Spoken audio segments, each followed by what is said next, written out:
Chapter 207. Unlike Yunyen, her mother, Zenkoto Tsukimi, was a naturally slow-witted woman. This woman, who had previously debuted as a singer, had a gentle voice and a beautiful appearance. Later, after marrying a well-known entrepreneur, Kyoji, she gave birth to her precious daughter Yunyen. However, her natural airhead personality had never changed. In her normal life, Yunyen had seen Zenkoto do stupid things when she was out of her mind. For example, she wanted to cook a meal on a whim, but after lighting the fire, she burned the pot until it set off the fire alarm. Or she tidied up her clothes and threw them into the trash can. But even so, Yunyen didn't expect Zenkoto to bring home a young man in his 20s in the middle of the night. Wasn't this too strange? This guy is… It's him? But the moment Ryudo saw the foreigner, he frowned and a trace of killing intent appeared in his eyes. Although it was Yunyen's first time seeing this guy, Ryudo had seen this man more than once in the original plot of the game, John Teddy. Judging from his appearance, this guy was a typical American male. His blonde hair was styled very elegantly, and his well-tailored suit revealed his burly and muscular body. He always had a sunny and handsome smile on his face, and he always looked energetic. The reason Ryudo knew this foreigner was because he was Yunyen's suitor in the original plot. He was a minor antagonist similar to the original Ryudo Kiryu. If the antagonist in the Colored Glaze arc, who wanted to fight for the female lead, was the original Ryudo Kiryu, then in the Yunyen arc, this foreigner was a similar character. On the surface, this guy looked like a sunny young man, hardworking, honest and wealthy. However, in reality, he was a scumbag who fooled around everywhere. He even had the hobby of taking special photos of girls and keeping them. In the original plot, because Yunyen ignored him, Hardedef vented his anger on the main character and tried every means to kill the main character. In the end, it was Mingji who stole some special photos from his computer and released them to the public. Only then was this scumbag thrown into jail, where he lived a life of picking up soap every day. But why was John here? Didn't Junshin attend the gathering of the Great Beauty Association? Wait, could it be? Just as Ryudo was thinking about John's relationship with this matter, Yunyen asked curiously, "Mom, who is this gentleman?" This young man's name is John. He's a junior I met at the Great Beauty Association. He said that he was interested in several oil paintings in our collection, so I brought him here to have a look. After introducing them to her daughter with a smile, Junshin looked at Ryudo and Colored Glaze, who were standing not far away, and blinked in confusion. Junshin had obviously seen this Kamiyoshi's daughter before, but she couldn't seem to recall who she was. And so Colored Glaze walked over and greeted her. "Hello, Aunt Junshin. I'm Colored Glaze, Kamiyoshi's daughter. Do you remember me?" Colored Glaze. Oh, I remember now. You're Ruehue's daughter." After realizing that she was the daughter of that old friend of hers, Junshin looked this young lady up and down and said with a smile, "You've grown so big without me noticing. Children grow up so quickly. Actually, we just met 3 months ago. Is that so? Look at my memory." Junshin patted her head with a smile, not at all realizing how speechless her words sounded. However, just as Junshin and Colored Glaze were chatting, Hardedef fixed his collar and walked up to Yunyen with his head held high. He extended his hand in a friendly manner and revealed a smile that he thought was full of charm. "Hello, Miss Yunyen. I heard a lot about you when I was chatting with Aunt Junshin at the Great Beauty Association. I'm looking forward to your guidance in the future." Hardedef's every action was as elegant as possible. Combined with his very American-style charm, his youthful appearance was very impressive. In the past, he had used this trick to trick many girls. Hello. However, Yunyen obviously wasn't very good at dealing with people like this. She looked at Hardedef's outstretched hand and revealed an awkward expression. But before Yunyen could think of an excuse to avoid shaking hands with this foreigner, Ryudo walked over with a smile and shook Hardedef's outstretched hand up and down. Hello. Nice to meet you." Ryudo had a friendly smile on his face, but it made Hardedef speechless. This guy is there such a person in the living room?" From the moment he entered the door, Hardedef's eyes had been focused on Yunyen. He didn't even look at other people, So he didn't realize Ryudo's existence until now. Look at the atmosphere, stinky brat, who wants to shake your hand? After cursing in his mind, Hardadef still asked with a smile on the surface. Hello, hello. May I ask who you are? Yunyan, speaking of which, where did I put those oil paintings? Mr. Hardadef is very interested in those things. Just as Ryudo was about to introduce himself, Jinqin, who had finished chatting with Colored Glaze, shouted at Yunyan with a puzzled expression. Oil paintings? Are you referring to the ones you rolled up and placed under the table leg? They seem to be in the study. I'll go get them with you. As if she had a good understanding of her mother's nature, Yunyan nodded at Ryudo and quickly left. She clearly didn't want to deal with this foreigner named Hardadef. From the moment he entered the door, he had been looking at Yunyan with an undisguised gaze. This made Yunyan feel very uncomfortable, as if she was being stared at by some strange dirty thing. Now that she had the chance to run, she would run. When Jinqin and Yunyan left the living room, Colored Glaze went somewhere, and only Ryudo and Hardadef were left in the living room. The situation changed. TSK. Hardadef first curled his lips, then snorted coldly, and shook off Ryudo's hand.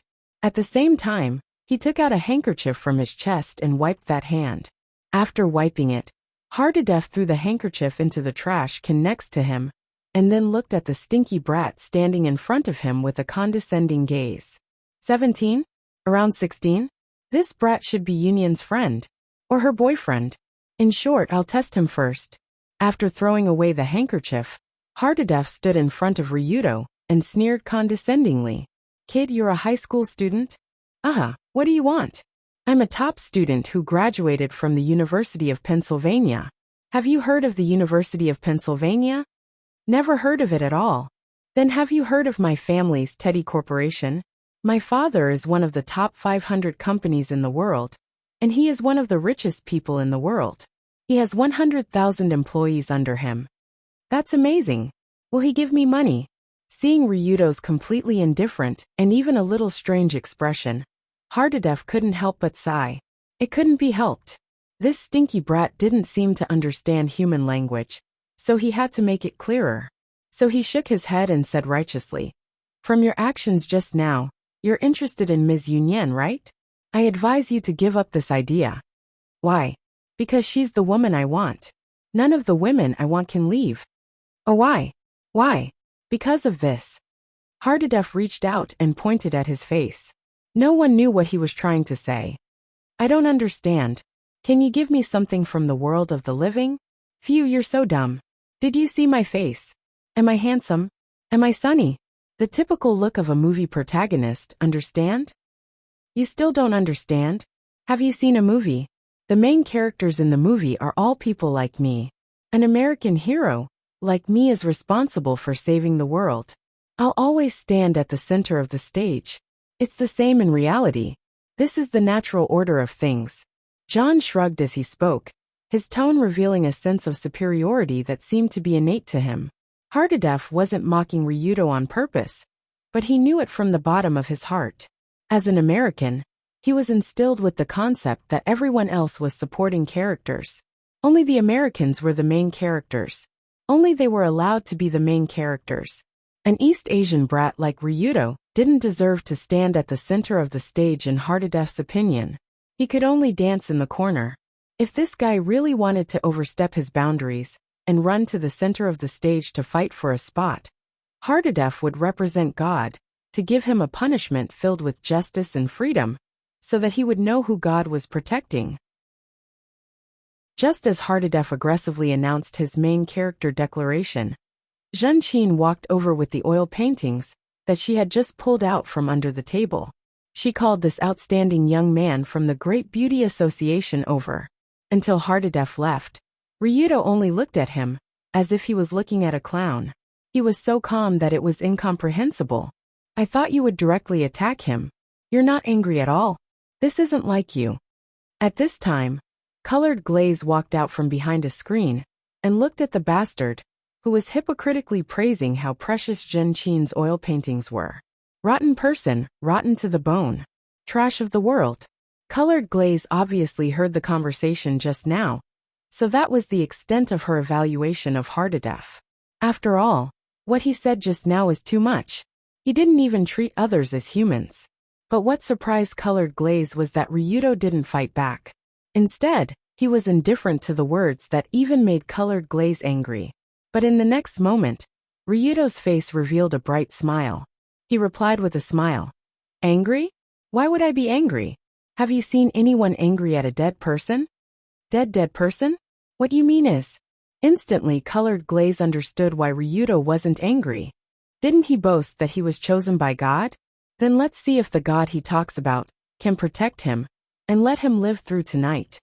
At this point, Ryuto turned his head to look at Hardedef, who was pretending to be sunny, and revealed a relaxed smile. That expression was like watching a person who was about to lie in a coffin, trying to put on the last performance of his life.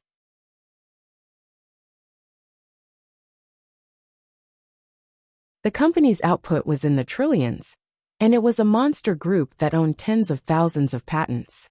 It was a technological overlord in the Far East. Most importantly, the Tsukuderi Group wasn't listed. Most of the power was still in the hands of the founder, Kyoji. The entire company was basically under his control. Kyoji only had one daughter. After the couple passed away, this daughter would naturally be the only legal successor of this technological empire. In this case, the meaning of marrying Yunyan was completely different. After all, as long as he could convince Yunyan, he could obtain absolute control of the Tsukuderi Group. Did John want Yunyan because of his own selfish desires? Or was there someone behind him who wanted to take over the Tsukuderi Group? Or was it the Great Beauty Association that wanted to take over the Tsukuderi Group? Thinking of this, Colored Glaze felt a chill run down her spine.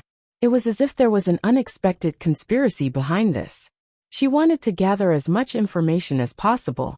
But to be honest, Ryuto didn't care much about these conspiracies. He would just deal with whatever came his way. In fact, he only wanted John's life. After all, senior sister Yunyan was already Long Do's official girlfriend. It was really annoying for a foreigner like him to keep thinking about his girlfriend. Just based on this point alone, he deserved to die. And so, on that night, a kidnapping case targeting John Teddy slowly began. Not long after, at the entrance of the Tsukuderi villa, Aunt Shinchin was sending off a guest. Aunt Shinchin, you can drop me off here. John came to the door and turned to Shinchin with a smile. Thank you very much for your oil painting. I'm very satisfied with it. Although it was just on the surface, John was indeed quite knowledgeable when it came to painting. He praised it so much in front of Shinchin, which made Shinchin feel that this young man was quite knowledgeable. That's good. Come over when you're free. I will. See you next time. After the two members of the Great Beauty Association exchanged some pleasantries, John got into a car and slowly left with a few bodyguards following him. When Shinchin returned to the living room, she realized that Yunyan was sitting there alone. The Colored Glaze and Ryuto, who were supposed to be together, were long gone. Mom, that person left. He left. Where's Miss Colored Glaze? What about your other friend? They left an hour ago. They said they had something important to take care of back home. I see. Then there's nothing I can do. I wanted to introduce the Great Beauty Association to them. Seeing Kamiyoshi's daughter and the fierce-looking young man leave without a word, Shinchin couldn't help but reveal a regretful expression. However, just as the mother and daughter were chatting, 3 high-profile white sedans were driving along the winding mountain road outside the Yugi Villa towards the street below. The Tsukuderi Villa was located halfway up the mountain. If one wanted to drive up or down, they had to pass through this winding road. Phew, that's about it for today. I'll have to work harder next time and take down that girl as soon as possible. Right now, John was sitting in the back seat with his legs crossed in an arrogant manner. He took out a luxurious lighter from his chest and lit up a cigar. After taking a puff, he revealed a relaxed expression. In the eyes of the experienced John, dealing with the foolish mother and daughter wasn't difficult at all. Thus, the plan to take over the Tsukuderi Corporation shouldn't be too difficult. If he was fast enough, he might be able to finish it in a few years. As for how to finish it in a few years, He just had to make Tsukujiri Kyoji and Jinshin accidentally die after marrying Miss Tsukujiri. That was John's specialty. When he thought about how he would be able to own such a huge company and become the leader and pioneer of the technology world, where there would be countless beauties, flowers, and applause wherever he went, John was so excited that his body turned numb, and he almost peed his pants. What? You're saying I didn't invent the technology? What does that have to do with anything? As long as the company is mine, it's fine. Hee. Ha ha ha. Hee hee. Just like that, wretched laughter kept coming out from the back seat of the car. However, the two burly men in suits sitting in the front seat and the front passenger seat didn't react at all. Their faces were cold, their bodies were sturdy, and their eyes were like torches. It was obvious that they were professionals in the security industry. They were elites that John brought from his hometown. In addition to the two bodyguards, there were also several bodyguards in the two cars in front and behind. After all, as the young master of the Teddy group, John would always bring a bodyguard team of more than a dozen people with him, wherever he went to ensure his personal safety. The strength of this group of bodyguards was quite good, and there were many of them. It was not easy to get past their obstruction and attack John. Of course, for some people, that wasn't the case. As the three cars sped forward unhurriedly on the winding mountain road, in the dark night, a figure that almost blended into the darkness appeared on the mountain wall on the side of the road. It was a tall and slender young man wearing a black trench coat and a white mask on his face. He had been waiting here for a long time. The man in the black trench coat, who stood on the mountain wall about 50 meters high and looked at the cars on the road below, was naturally Ryuto, who hadn't worn this uniform for a long time. When the car carrying John drove over here, Ryuto stared at the car in the middle, as if he was observing prey. At the same time, he gave orders to his subordinates on the other side of the headset and microphone. Narukai Minato, target in place, do it. Yes, boss. After hearing Ryuto's words, Narukai, who was waiting in a heavy truck on the other side of the mountain wall, also nodded to Minato with an axe. Ha! As the axe in Minato's hand fell, the rope that tied the huge rolling wood piled up like a hill to the top of the truck broke, and the wood that was already unstable rolled to the side of the road. Rumble, rumble, rumble, rumble. For a time, dozens of rolling wood that was 7 or 8 meters long and tens of centimeters wide rolled down from the mountain wall quickly, smashing directly at the front of the three cars that were coming this way. What? This is... After seeing a large pile of wood suddenly falling from the sky, the car driving at the front quickly stepped on the brakes at the fastest speed. But the car still hit a pile of rolling wood and almost flipped over on the spot. As for the two cars following behind, although they were better, they were forced to stop. After all, the road ahead was almost completely blocked by the wood falling from the sky, and it was impossible for vehicles to pass through. The bodyguard team hired by John was elite, so they immediately realized that this was definitely not an accident, but someone deliberately wanted to stop the car. So the captain, who was in charge of the command core of the entire security work, and was also sitting in the second car with John, quickly commanded through the headset, "Go back. Go back immediately. Don't." But before he finished speaking, Ryuto, who was on the mountain wall above his head, also made a move at the same time. Chapter 209. Wanna go back and run? Not a chance. Not long ago, Long Do, who had been looking down from the 50-meter-high cliff, was holding a huge object that was at least 2 meters long and made of 2 thick steel bars twisted together.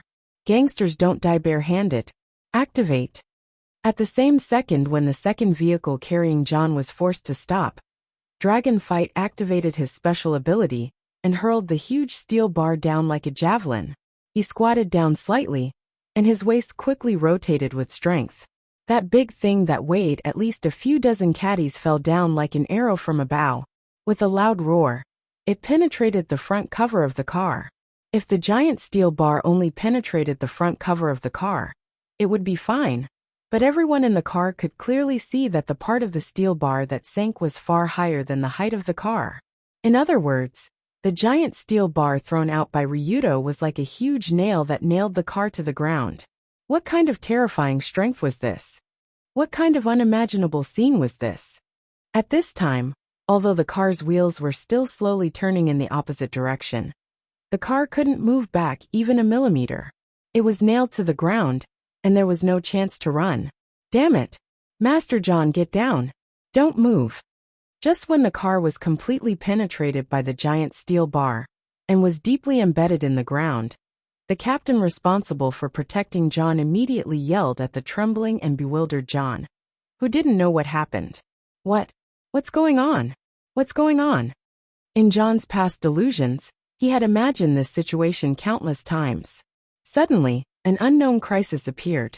As a handsome man destined to save the world, he would inevitably rush out to kill the enemy and save everyone. But the moment this unexpected incident occurred, he actually didn't need the captain's reminder. He quickly covered his head with both hands and crouched down under the back seat and curled up as much as possible. I'm not afraid. I'm just waiting for the best time to appear. The protagonist always appears last. While hiding under the back seat, John unconsciously comforted himself frantically in his mind. Unfortunately, this level of comfort was of no use at all. He was only deceiving himself. Everyone get out of the car. Prepare to meet the enemy. After confirming that his car couldn't be driven away, the bodyguard captain could only grit his teeth and issue this order. He quickly took out a small black pistol from under his seat, ready to fight to the death with the enemy. The other bodyguards also took out anti-explosion shields, stun batons, pistols, and even shotguns. They were ready to get out of the car and fight the enemy. At the very least, they had to kill the first batch of enemies and give John a chance to change cars and escape. However, just as the captain of the bodyguards kicked open the car door and rushed out to meet the enemy, a dark figure took advantage of the darkness to descend from the sky like a ghost. It landed on the roof of the car that John was in. It had to be said that the bodyguards in charge of protecting John were indeed capable. They protected the surroundings of the car very tightly. However, in front of the current Ryuto, this level of protection was meaningless.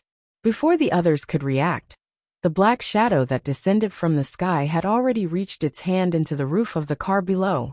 That pair of gloved palms suddenly tore and lifted outwards. The entire roof of the car was broken open with his bare hands. It exposed the passengers inside. Generally speaking, among all the parts of a car, the roof was the thinnest and had the weakest protection. That thin layer of iron was like a bubble in front of Long Do's current strength. It had no protective effect at all. After breaking open the roof, the dark figure quickly rushed in and grabbed John, who was shivering under the seat, by the back of his neck, and grabbed him like a chicken. Goodbye, everyone. Ryuto, who quickly took John out of the car, flipped back to the roof of the car, jumped up while avoiding the bodyguards around him, and threw out the hook in his hand. In the previous night's battle, Dragonfight had already understood how useful this rope hook was. If it was used smoothly, it could even move in 3 dimensions as easily as Spider-Man. Therefore, Ryuto had also practiced using the hook, and now he was quite familiar with it. The next moment, the grappling hook he threw out accurately hooked onto a big tree on the mountain wall dozens of meters away. Then, he grabbed John's shoulder with one hand and quickly coiled the rope with the other. Then he flew up into the sky. From Ryuto descending from the sky, tearing open the roof of the car, and taking John away, to him using the hook to quickly escape. The entire process took at most 2 to 3 seconds. It was so fast that it was unbelievable, like a nightmare. What is going on? Who is this person? Even a deity came to kidnap? Suddenly, all the bodyguards who were ready to fight the kidnappers outside were dumbfounded. After all, even if they were professionals, they had never seen such a ridiculous kidnapping method. Descending from dozens of meters high, tearing open the roof of the car with bare hands, grabbing and escaping with a hook. Are you filming a Hollywood blockbuster? Speaking of which, if a kidnapper like you has the ability to rob the cash truck, why did you have to kidnap young Master John alone? Isn't this a waste of talent? But complaining was complaining. This group of bodyguards still had to quickly find young Master John, even if it was just a little bit of tracking the kidnappers. But after hurriedly sending people to search around, the captain of the bodyguards didn't find anything meaningful other than an unlicensed abandoned truck. He could only sigh and say, "Phew, this is big trouble." Quickly inform young Master John's family that young Master John was kidnapped by kidnappers. Let them prepare the ransom or something. Logically speaking, this group of professional bodyguards should bear the greatest responsibility for failing to protect their employer, and they should be very depressed. But in fact, including the captain of the bodyguards, this group of bodyguards didn't look depressed at all. Instead, they were rejoicing that they had survived a disaster, because they were very clear about one thing. The strength of the kidnappers was so terrifying that even if they didn't use this kidnapping method of tearing open the roof of the car, they could still kill all of these bodyguards and swagger away. But the group of kidnappers didn't choose to do so, which could be said to be a great thing for the bodyguard group, because they were considered to have survived. Failure at work was not terrible, the key was to save their own lives. Anyway, the other party was a god, and it was not shameful for the employer to be kidnapped by a god. As for the employer's life, he could only pray for himself. Anyway, in the view of the captain of the bodyguards, kidnappers generally just wanted money. As long as the Teddy group could afford the ransom, young Master John should still be able to come back alive. Of course, the premise of this assumption was that the kidnappers came for money, not for personal vendetta or other things. Obviously, John himself thought so, although he had fainted when Ryuto grabbed his neck and lifted him out of the car. Voila! After some time, a burst of bone-chilling coldness accompanied by the discomfort of being soaked all over woke John up from his coma. Pfft! Who is? When he was awakened by someone splashing water on him, John instinctively wanted to curse, but halfway through, he remembered what happened before. No, something is wrong? Have I been kidnapped? Suddenly, John realized that he seemed to be sitting on a chair with his hands firmly tied behind his back. His eyes were also covered with a piece of black cloth, which made him unable to see the surrounding environment. Good Lord, this was a 100% standard kidnapping suit. The only thing missing was a stinky sock stuffed in his mouth. "Are you awake, idiot?" As a cold voice entered John's ears, a hand pulled the black cloth from his face, and what followed was a fierce light. Ugh! Ah! From extreme darkness to an intense burst of light, Hardedef felt as if his eyes were about to be blinded. He also felt an intense pain in his head, which made him scream involuntarily. "Mercy! Let me go. You can have as much money as you want. My family is very rich." Because he could not bear this level of torture, John immediately shouted at the top of his lungs. However, his surrender didn't have any effect. The strong light was still shining fiercely at his eyes.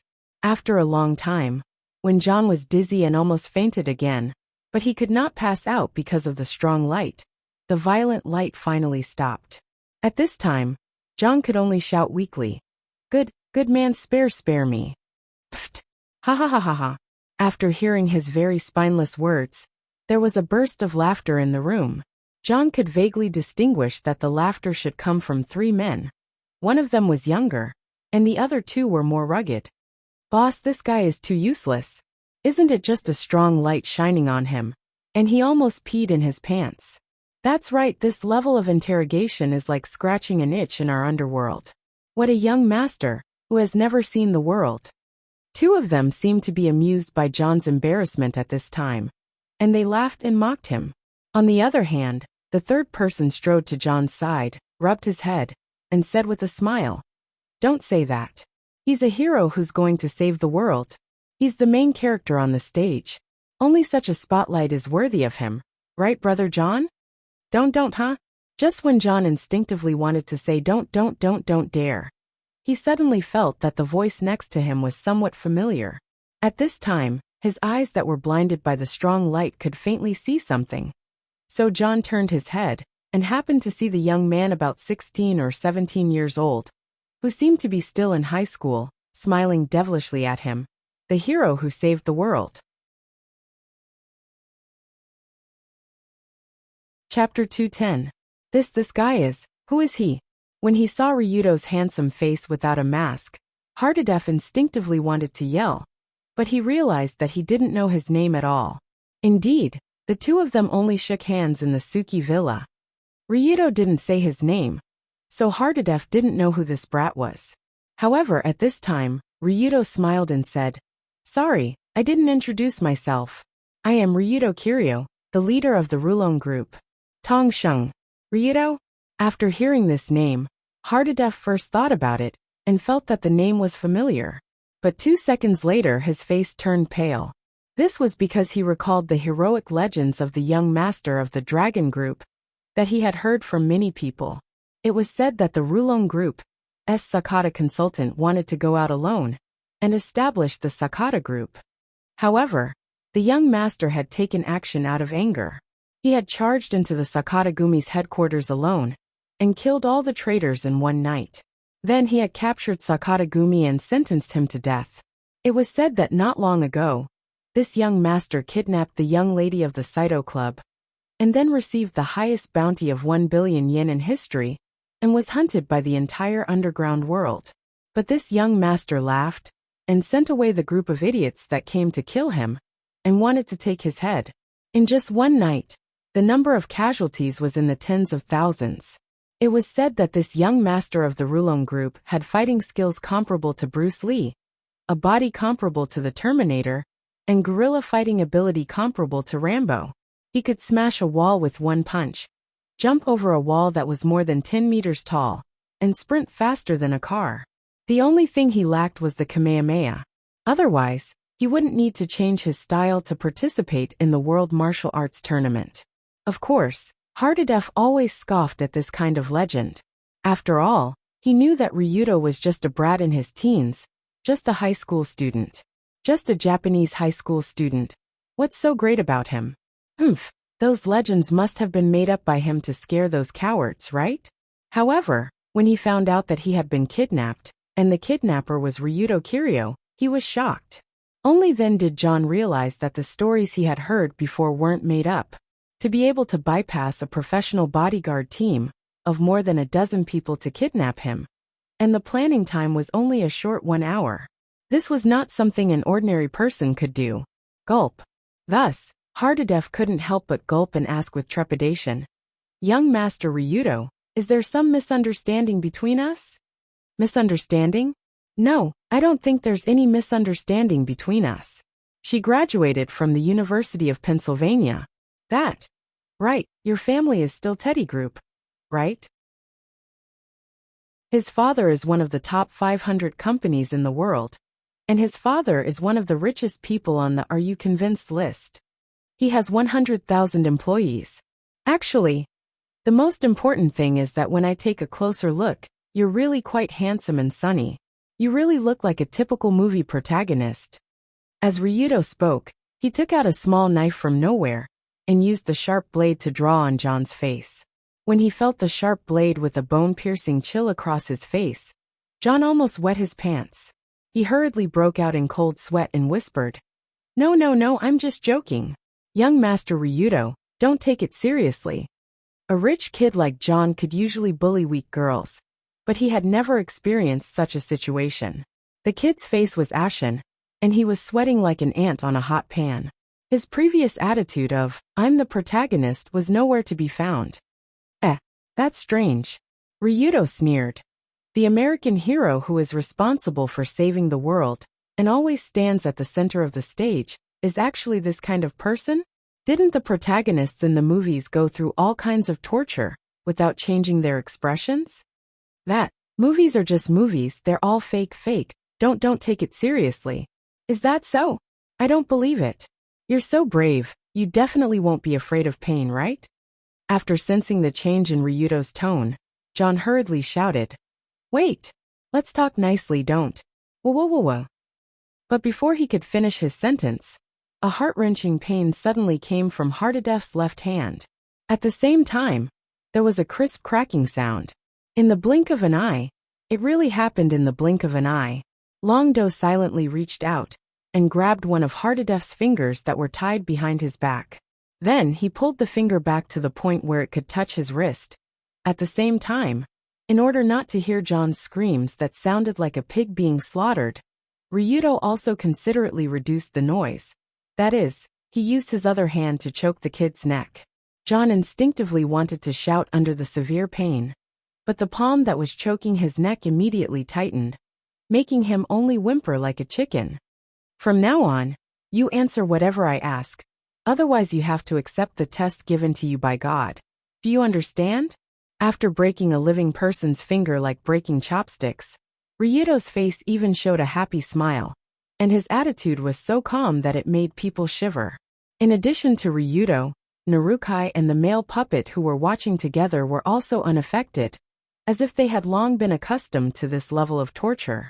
After all, in the world of extreme Tao, this level of torture was simply a common occurrence, and this was just an introductory lesson. Ryudo choked John's throat hard for more than 10 seconds. He was very particular about the strength he used, just enough to make John unable to make a sound, but not suffocate to death. Huff, huff, huff, huff. But when Ryudo let go of his hand, John's face was pale, and he was panting with sweat all over his head. The severe pain in his hand seemed to stimulate every nerve in his body. Ryudo's cold eyes and decisive actions made him understand that this extreme Tao young master was definitely not joking with him. I'll die. If I don't cooperate, not only will I die, but I'll also die after being tortured to the point where I'd rather die. For John, who had everything since he was born, he naturally didn't want to die, especially in the hands of such a subhuman. Damn it. Now I have to cooperate with him. In short, I have to leave alive first. After thinking it through, Hardedef forcefully endured the pain and squeezed out a flattering smile on his face. He smiled bitterly and said, "Young Master Longdo, just ask whatever you want. I'll definitely tell you everything I know." "Very well. What is your purpose in pursuing Yunyan? Who sent you?" Ryudo's first question was a bit strange, so much so that John couldn't help but be stunned. Generally speaking, the purpose of a man pursuing a woman should be mostly simple. It was nothing more than wanting to play billiards and get a hole in one shot. But under certain circumstances, some people may not pursue women for such ordinary reasons, such as John now. In John's countless attempts to pick up girls in the past, he only did it for the purpose of playing billiards. But coincidentally, his pursuit of Yunyan this time was not so simple. Because a month ago, John met a Japanese man with the same title as him. That guy called himself Father John, and was the president of the Great Beauty Association. The two were congenial, so they quickly became good friends, and often went out to drink and play together. At a dinner table, the president once said to John, "With your talent and military skills, it's too much of a waste for you to just be the young master of the Teddy group. You should find a way to make a big impact." "Oh, then what do you suggest?" "Actually, there is a member in our association. She is the CEO's wife of the Tsukujiri group. You can start with her and take control of the group." "CEO's wife? I'm not interested in old women, so forget it. I didn't ask you to seduce her. The CEO of the Tsukujiri group has a daughter. She is 17 years old this year, and is a great beauty. She should be to your liking." After hearing the president's words and looking at Yunyan's photo, John thought for a second and nodded in agreement. What a joke that Tsukujiri Group was such a large technology company, and there was also such a great beauty like Miss Tsukujiri. Who wouldn't want it? As a result, Hardedef purposely got close to Auntie Jinshin in the later gatherings, and finally found a chance to go to the Tsukujiri bungalow to get to know that Miss Tsukujiri. Unfortunately, everything was ruined by Longdo. Hardedef definitely didn't dare to tell Ryudo the whole story. After rolling his eyes, he revealed an unnatural smile and replied, "Young Master Ryudo, what are you talking about? When a man pursues a woman, she will naturally crack. However, he didn't finish his sentence this time. This time, two crisp sounds rang out at the same time, accompanied by an even more intense pain. "Oh, woo woo woo woo woo woo." Just as John opened his mouth and screamed in pain, the man next to him cleverly picked up a rag and pressed it into his mouth. Other than soundproofing, the rag could also prevent this guy from biting his tongue, because of the pain. If that happened, he would have to put on a band-aid for him, which was very expensive. Was this person an idiot? How dare you tell me such an obvious lie? Looking at John's figure twitching crazily in pain, Ryuto couldn't help but shake his head. In terms of lying, Ryuto was an expert. If he could be deceived by such an idiot, it would be too ridiculous. So he didn't hesitate to break 2 of John's fingers. He actually dared to lie to me, which means that the fear I gave him is still not enough. It's quite boring to keep breaking fingers. It's time to use the next trick. At this time, Ryuto looked at Narukai, who was busy in this dim basement not far away, and asked at the same time, "Narukai, is the pot hot?" "Oh, okay." Narukai also turned his head and glanced at Ryuto. Then he turned off the small gas stove in front of him and brought over a small pot that was boiling hot. Chapter 211. This small pot looked like a snow pan that was usually used for cooking. Inside it was half a pot of boiling oil, and it was black kerosene. When Ming Hai brought the pot of boiling kerosene to Hardadef, the scorching heat made his eyes burn. Even the intense pain in his fingers was suppressed for a moment. It could be seen how exaggerated it was. This is. After seeing the pot of boiling kerosene, John's body trembled violently because he already knew what the oil was used for. Although the fully heated kerosene didn't look very eye-catching, its temperature could exceed 300 degrees. It was much hotter than peanut oil and rapeseed oil. Pouring boiling kerosene on one's body was a classic of the polar world, man's bath. Long Do seemed to have felt John's fear from the bottom of his heart. He casually pressed John's head, pushing his handsome protagonist's face less than a finger away from the pot. "I'll ask you one last time. What is your purpose in pursuing Yunyan? Who sent you?" Ryuto's words were still so calm. He didn't even tell John what the consequences would be if he lied again. Although everything was self-evident, under this situation, no one would have thought of the consequences. "No. You won't do this. This isn't human. Doing this kind of thing. You will be punished by God. You will go to hell." As if he was scared silly by the pot of oil in front of him, John trembled violently while he shouted incoherently. To be honest, when she heard this scumbag, who had ruined who knew how many girls and even killed a few of them, say the words "will go to hell," she was shocked. Ryuto couldn't help but sigh. The thickness of a human's skin could reach such a level. When you do something bad, you just silently pray for God's forgiveness. When others do something bad, you ask God to punish them to hell. Motherf *Ker, is God your family's security guard? This is too shameless. So Ryuto sneered. If God really exists, then he should beg for my forgiveness. Beg me to forgive him for creating a group of human garbage that does evil in the name of God.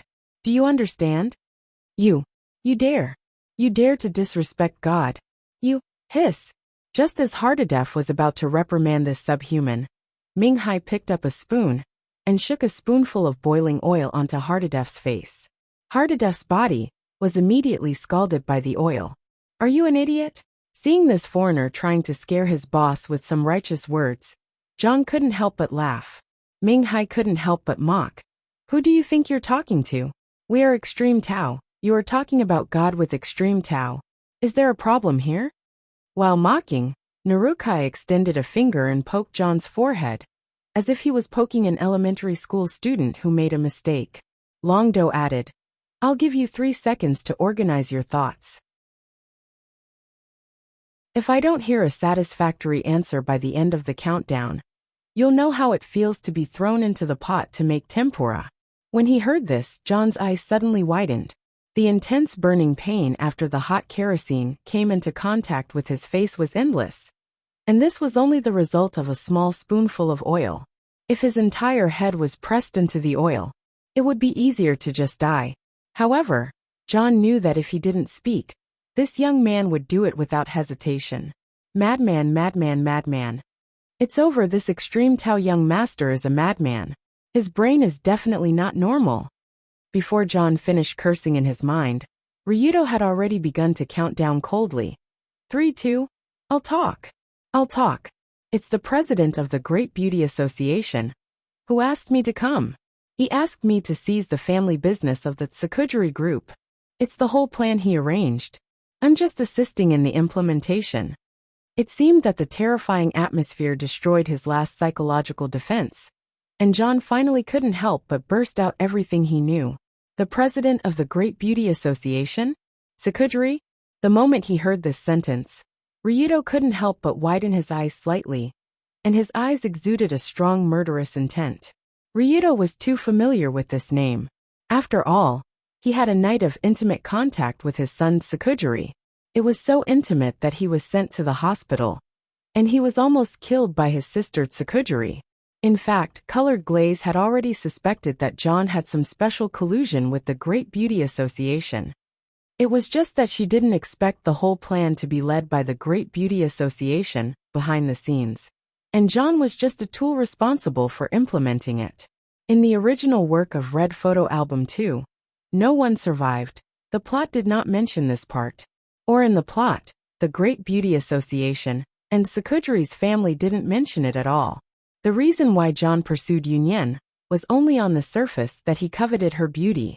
But the plot of the game was the plot of the game after all. Those plots could only show some parts related to the protagonist. As for the parts that weren't obviously related to the protagonist, there was no mention at all. In the world of the game, the player was just an ordinary high school student. The things that high school students could come into contact with, and the scope of life were very small, so it was naturally impossible for them to completely understand the world. From Ryudo's understanding until now, the depth of the plot that could be known through the game was about 1/10 of the real depth of the world, or even 1%. For example, the most ancient society, Yatsuki, that Colored Glaze mentioned before didn't have a trace at all in the game. This time, the Great Beauty Association and John's conspiracy were the same. Although John was executed at the end of the plot, his conspiracy with the Great Beauty Association wasn't exposed. Instead, he was imprisoned because of the dirty things he did in private. In other words, even if Ryudo knew the situation of most of the enemies in the game, he couldn't see through everything in the real world. He still had to collect more information. Just as Ryudo was thinking, John couldn't help but yell, "I really only know this. Let me go. Or do you want money? I can give you any amount." This time John was telling the truth. He really didn't know anything else. The marks caused by the kerosene splashed on his face burned with pain. The part of his palm that had 3 fingers broken on his back was even more painful. Now John didn't want to think about anything else. He just wanted to leave here and see a doctor, no matter the cost. However, after hearing John's words, Ryudo first raised his eyebrows, then asked kindly, "Oh, if you have money, you should have said so earlier. I forgot that you are a rich young master. There must be a lot of money in your card, right? I have 10 million in my card at any time. This money should be enough to redeem yourself." 10 million? So poor? That's too little, asshole. Are you trying to get rid of a beggar? No, it's really not little. I have 10 million US dollars USD. What? USD? 10 million US dollars? When he heard that John could transfer such a large amount of money at any time, Ryudo couldn't help but let out a whoa sound. Indeed, although 10 million US dollars didn't sound like a large amount, it was an astronomical number compared to yen.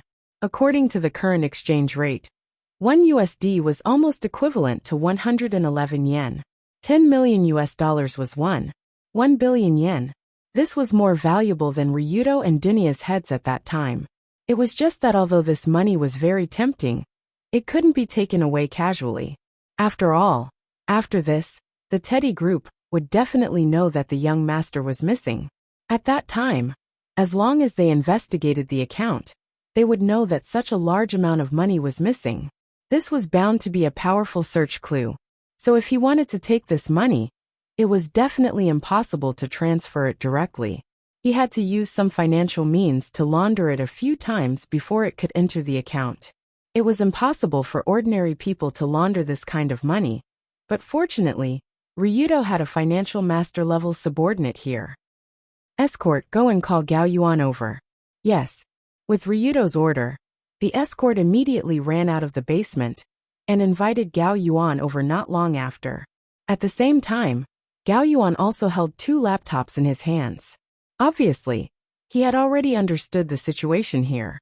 Under Gao Yuan's gaze, John tremblingly transferred the money through the two-way operation of the computer and mobile phone to an account in an unknown foreign country. As the prompt on the computer screen changed to transfer successful, this special transfer was completed. How is it? Is it done? Well, I will transfer this money to different accounts in batches, and then let it go around the world through some operations. In this way, no one will be able to detect the source when it is used again. How long will it take? The first batch can be solved in 3 days at the earliest. At that time, the amount of money will become yen, about 300 million. For this kind of financial operation, Gao Yuan was an expert. It was only a matter of time to launder this money, and the most important thing was that he could do it to the extent that even the professional organization of the Metropolitan Police Department couldn't find out the ins and outs. He could guarantee that the money could be used at will, without leaving any trouble. Very good.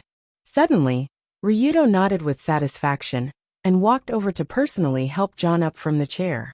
After the rope on his body was untied, John was so happy that tears almost flowed down. Island country little bastard, you dare to treat me like this. When I go back, I must spend a lot of money to hire someone to burn you to ashes. Although he thought so in his heart, John still smiled at Ryudo with joy. Can you let me go now? Yeah, take care. I won't see you out. Kacha. Before he finished speaking, a fistful of force hit John's face directly, and his neck was directly hit by a 180-degree rotation.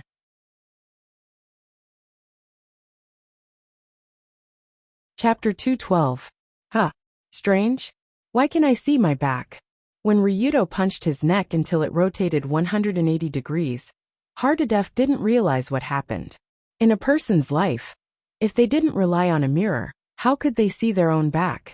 This wonderful experience was Ryudo's last gift to Hardadef, and it was also a gift to send him to the afterlife.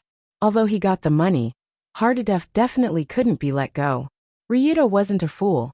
He clearly knew that if he let this guy go, there would be endless trouble. This foreign devil would definitely use all kinds of methods to retaliate. If you cut the grass without removing the roots, you'll see who's the one behind.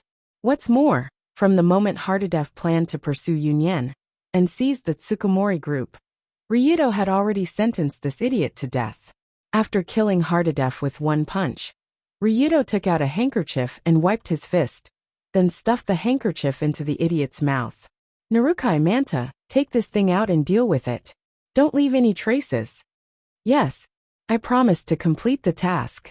When they heard Ryudo's order, the 2 men familiarly took out a big sack, put Hardadef's body in it, and carried it out of the basement. In terms of dealing with corpses, Kyoto was an expert among experts. If they wanted to, they could make people evaporate into thin air. And in the end, not a single hair could be found. As for how they did it, it was not convenient to elaborate. It's over. When Ryudo walked out of the basement of the Rulon Group headquarters, Colored Glaze, who had been waiting outside, greeted him. Aha! Just as you thought, the Great Beauty Association is behind this. Their purpose is to seize the Tsukumori group. Sure enough, I said there's no such coincidence in the world. Colored Glaze sighed and followed Ryudo to the bedroom.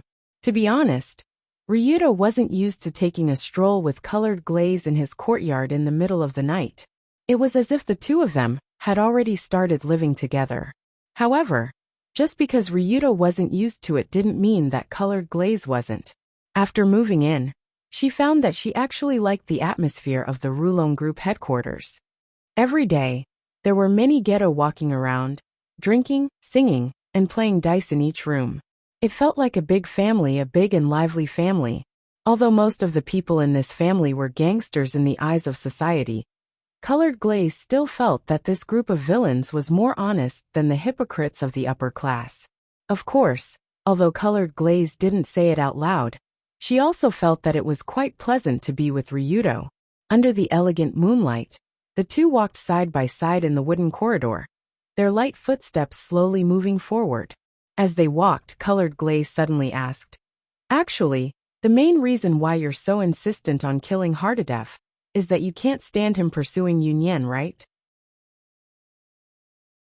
"You can say that." Ryudo nodded, not intending to hide his feelings. From an objective point of view, Hardadef was indeed an evil person and deserved to die. But even if he wasn't an evil person, Ryudo might still make a move on him, just not to the extent of being ruthless. After all, senior sister Yunyan was Long Do's girlfriend.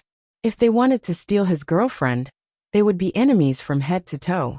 In the world of Ghetto, there were many ways to deal with the enemy, but there was only one goal, and that was to make the enemy disappear from this world. After hearing Ryudo's unhesitant answer, Colored Glaze was stunned for a moment, then slowly asked, "Then if someone wants to pursue me?"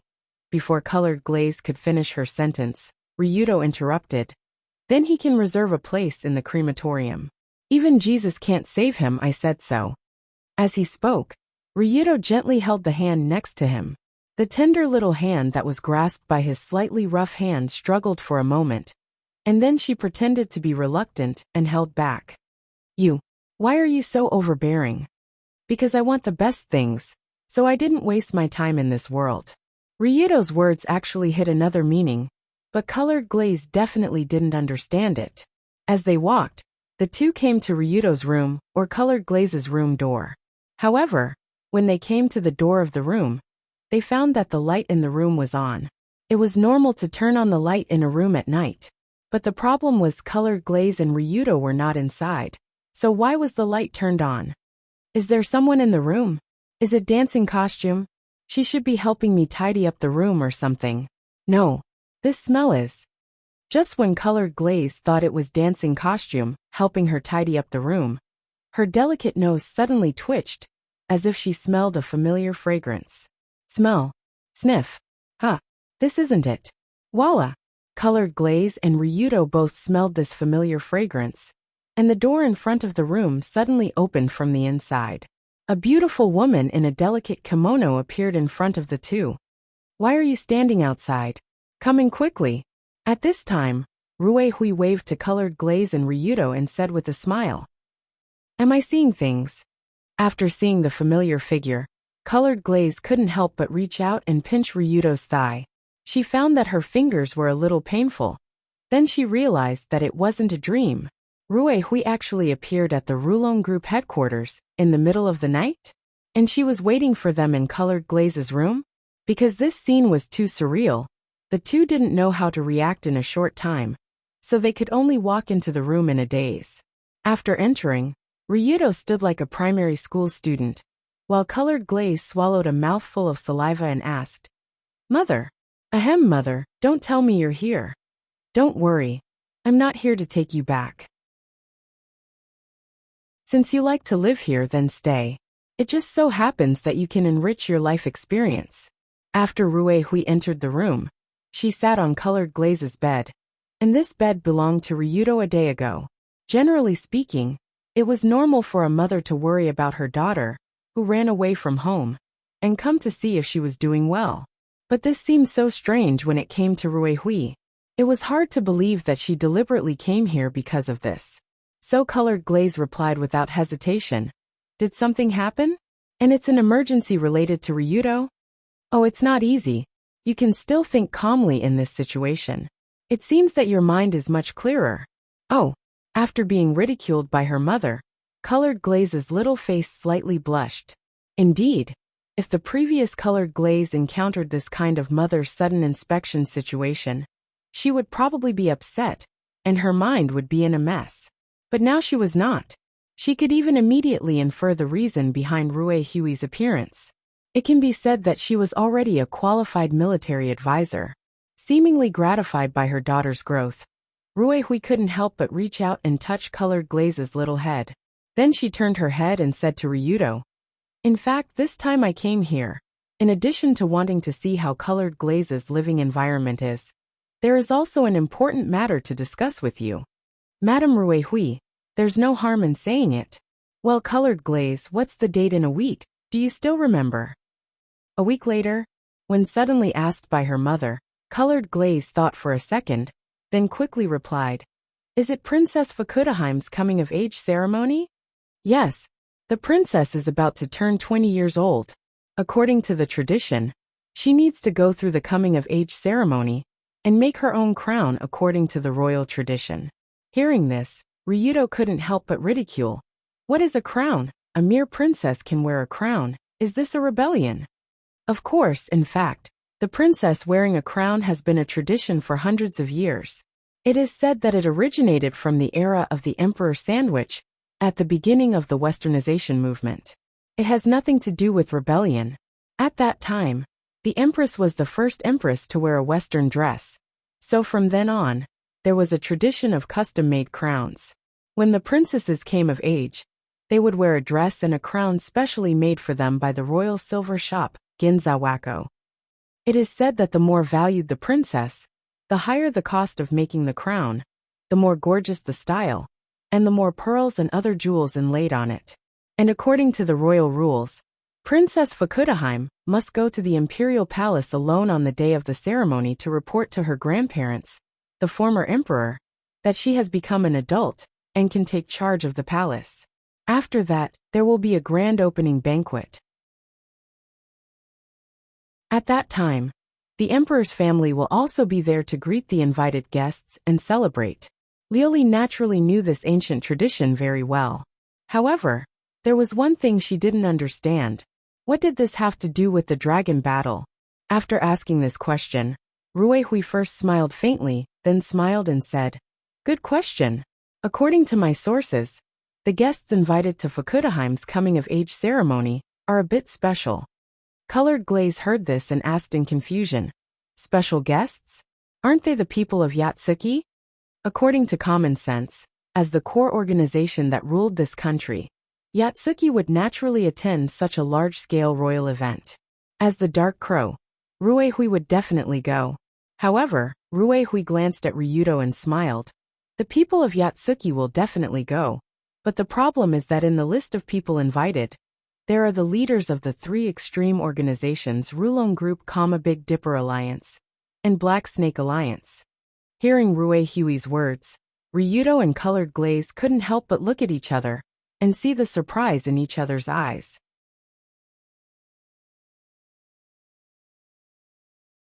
Chapter 213.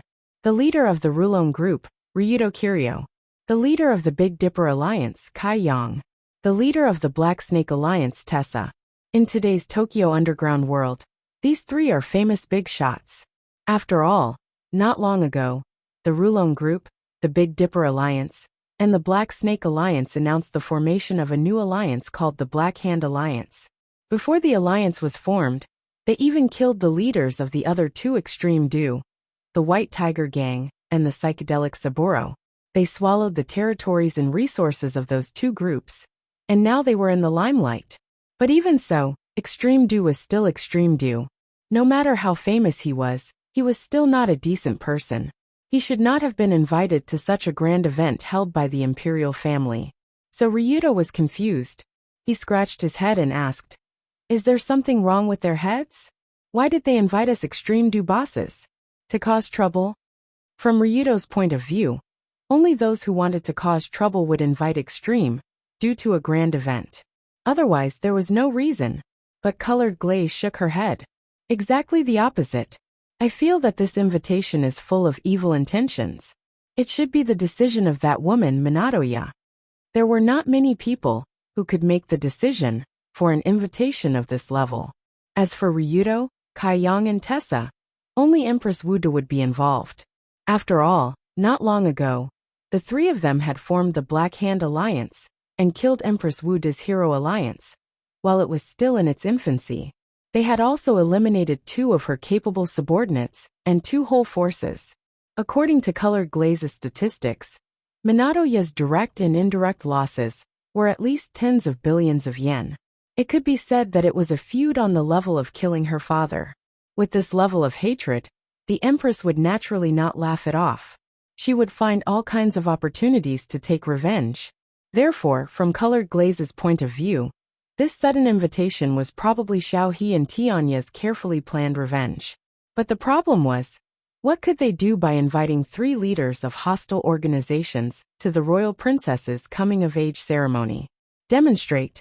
Or, no, the main problem was that Ryudo and the others couldn't possibly go there, right? Since they already knew that the royal family was behind the Renxiao alliance, how could the 3 leaders of the Black Hand Alliance go to the royal family's headquarters? Not to mention the cautious Kai Yang and Tessa. Even the daring Long Do wouldn't dare to participate in this kind of banquet. That was obviously a trap. Unless the other side used some kind of threat to force them to attend the princess's coming-of-age ceremony. In fact, Rui Hui and Colored Glaze had thought of this as well. However, they didn't know what Xiao and Tianya were going to use to threaten Ryudo. But there was nothing to be anxious about. They would just have to deal with whatever came their way. No matter how anxious they were, it wouldn't help at this moment. After discussing the general situation, Rui Hui stood up from the bed and prepared to leave. But before leaving, she deliberately looked at Ryudo and said with a smile, "I don't oppose Colored Glaze temporarily staying here, but there are some things that can't be done, understand? This, of course." After being reminded by Rui Hui, Ryudo's expression was somewhat awkward, but he still seriously promised. Obviously, the thing that Rui Hui said couldn't be done was the last C in the ABC of love, which was sleeping together. A man and a woman living under the same roof, and both of them were very young. They were at the age where they were hot-blooded and had a strong curiosity about the opposite sex. In Rui Hui's view, this situation was still a bit dangerous because Colored Glaze still couldn't lose her virginity. It was her last life-saving charm. Rui Hui was very clear about what Ryudo wanted to do, and she would try her best to help. But the Yatsuki was too powerful. Unless they had the strength to overthrow the country, it was difficult to compete with them. Therefore, the best solution in Rui Hui's mind was to let Colored Glaze go to the Tenzai Shrine for a period of time as the Fasting King.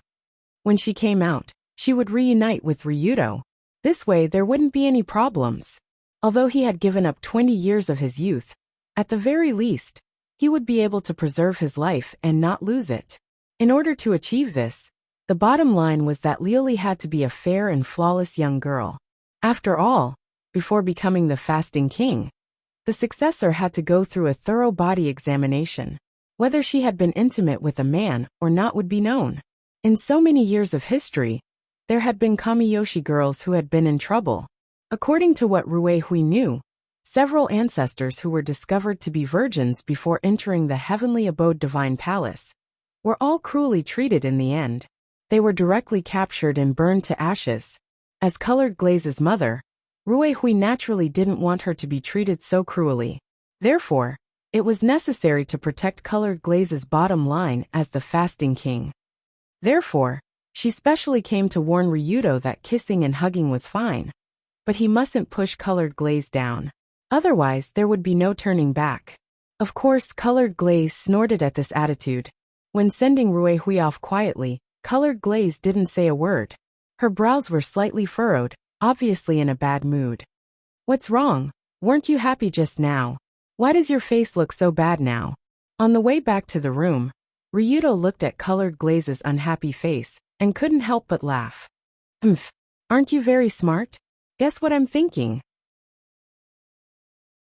Colored Glaze snorted coldly, and at the same time, she couldn't help but reach out and rub the corner of her skirt. "You're bothered by what Mrs. Rui Hui said just now, right?" After all, it was normal for a teenage girl like Colored Glaze to be unhappy when she was mentioned in front of her mother. At least, Ryudo thought so. But in fact, the reason why Colored Glaze was unhappy was because of this. But it wasn't the whole reason. "Mom said that for my own good. I don't dislike her advice." She then smiled bitterly. "The reason why I'm unhappy is that I always feel like my body isn't mine. I don't even have the right to decide when I want to be with someone." Colored Glaze was naturally very clear about Rui Hui's previous reminder. As long as she didn't have a relationship with Ryudo, she could always go back to being a fast king. But this feeling made Colored Glaze feel very uncomfortable, very uncomfortable. She always felt that her purity had become her last life-saving charm. She would rather not have this life-saving charm. It was simply disgusting. After feeling Colored Glaze's dilemma, Ryudo couldn't help but approach her and say in her ear, "Oh, so you want to do that with me so much? You're really bold. Even I didn't think about this kind of thing." The moment Ryudo said this, Colored Glaze's face suddenly turned red. She suddenly realized that her words just now seemed to have some elements of grievance, because she couldn't be intimate with someone. It made Lioli seem like she really wanted to do that with someone, just like a woman who couldn't satisfy her desires. Wait, what the hell did I just say? How can I say this in front of this stinky pervert? Especially after thinking about what kind of situation the intimacy in her words represented. Colored Glaze's face suddenly turned red. The sudden kiss last night already made her unable to stop. She felt as if her whole body had been electrocuted. If I were to jump directly from A to BC, how would that feel? If you asked Colored Glaze if she wasn't curious, she was definitely a little curious. After all, young people all wanted to know how fascinating the legendary making a child was. But unlike the carnivorous Yunyan, Colored Glaze was still a herbivorous woman. In this regard, she was much more shy than Yunyan. When she thought about the possibility of playing pool with Ryudo in the future and getting a hole-in-one, she felt so shy that she wanted to die. So until they returned to the bedroom, Colored Glaze didn't dare to say a word to Ryudo. Her little face was bright red the whole time. For such a cute Colored Glaze, Ryudo naturally stopped admiring and didn't continue to tease her. After all, this young mistress was still a tsundere by nature. Who knew if she would be too shy and slap you instead? After slapping you and your hand hurt, you would still have to jump around and curse. That would be boring. At this time, Ryudo very gentlemanly sent Colored Glaze back to the bedroom, and then went back to his own guest room. After tonight's kidnapping, interrogation, earning money, mother-in-law's visit, wife's tsundere, and so on, it was already late and about time to rest. During this time, Ryudo basically didn't go out to rob those stinky hooligans at night. Instead, he would obediently sleep at home. On the one hand, now all the punks in Tokyo had learned their lesson. They all knew that there was a bastard extorting at night, so they didn't dare to go out at night in the streets and alleys. On the other hand, Ryudo caused the royal family insult incident. Now the entire Tokyo police were still searching for the black shirt man's trace. There was no need to go out to earn money at this time. However, not long after Ryudo laid down, he was thinking about the recent events in his mind. Suddenly, a strange chi enveloped the entire guest room. The speed of this chi was so fast that it was like a huge wave coming head-on. Almost in the next second, Ryudo and the entire room were shrouded in it, making him feel like he was under the guillotine. He could lose his life at any time. Most of the martial artists who practice martial arts to the peak could condense their own momentum.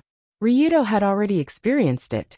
Very coincidentally, this time he suddenly felt this sharp momentum in the middle of the night. It was obviously from the same person that Ryudo felt last time. That kind of pressure made people feel like they were being pinched by a sharp knife on their neck. Ryudo would never forget it in his life. It's him? That guy. Is he looking for me for revenge? After feeling this familiar chi, Ryudo quickly got up from the bed, quickly opened the window and jumped up. Like a dexterous monkey, he quickly flipped to the top of the guest room. Under the night's cold wind and moonlight, a small figure was already waiting here. The gaze that shot out from the eyes of the iron mask was even sharper than the edge of a blade.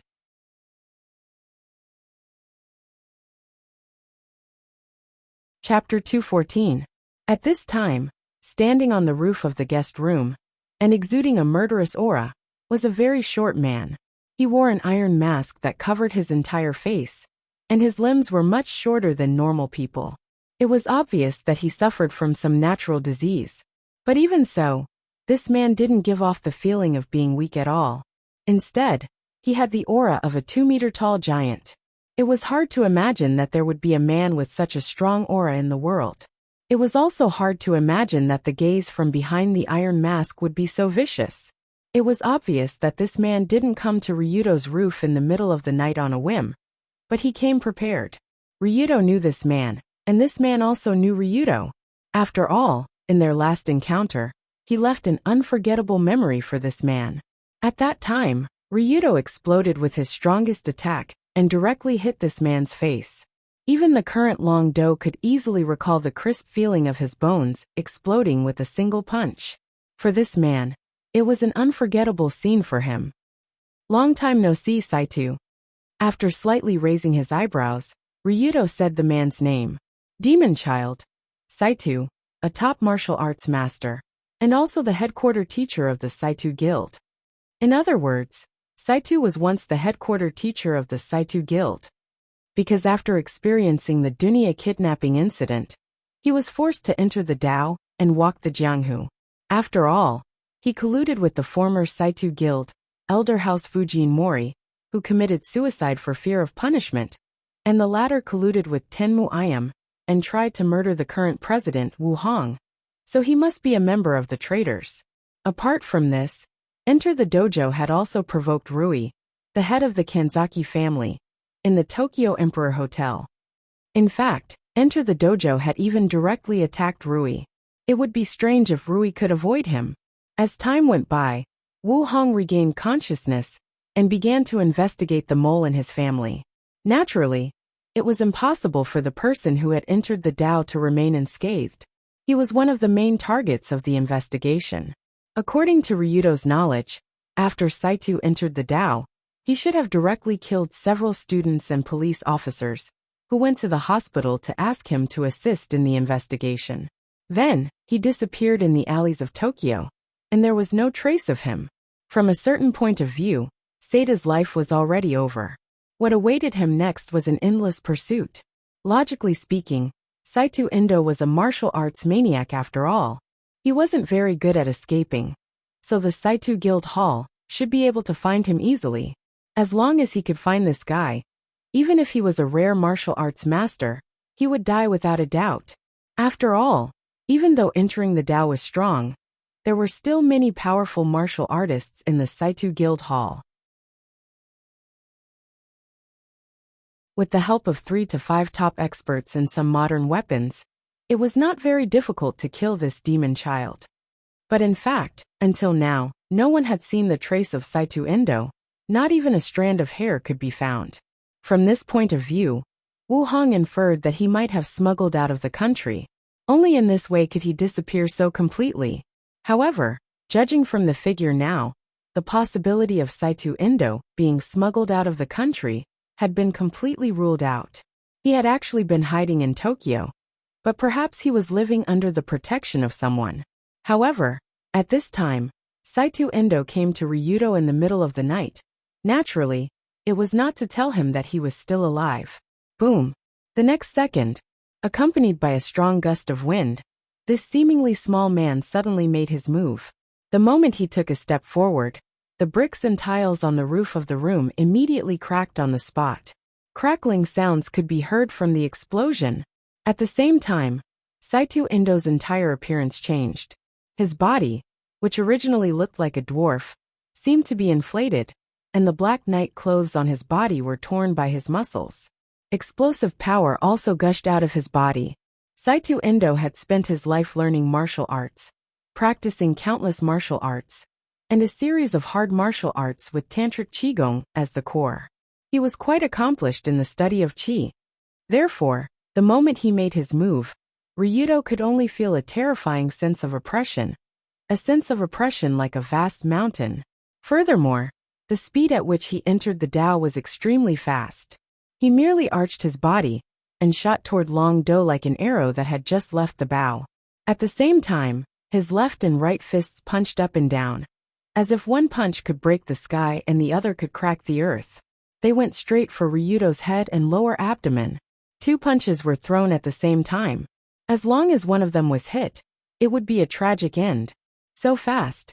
But he could barely see it. Compared to the time when he fought Saito Endo in the Tokyo Emperor Hotel, the current Ryudo was much stronger, especially in terms of actual combat experience. So he also pulled his bow up and down. His left elbow blasted up, and his right knee pushed down, blocking the 2 fatal attacks at the same time. Bang! When the fists, elbows, and knees of the 2 sides collided, it made a terrifying explosion. According to the current situation, Saito Indo and Ryudo's physical ability were on par. If it was just a competition of strength, it would be difficult to determine the winner. However, if Saito Indo was the type of person who relied on strength to survive, he was not worthy of the title of martial Dao master. Humph. Saito Indo let out a cold snort, and a strange force burst out from zero distance.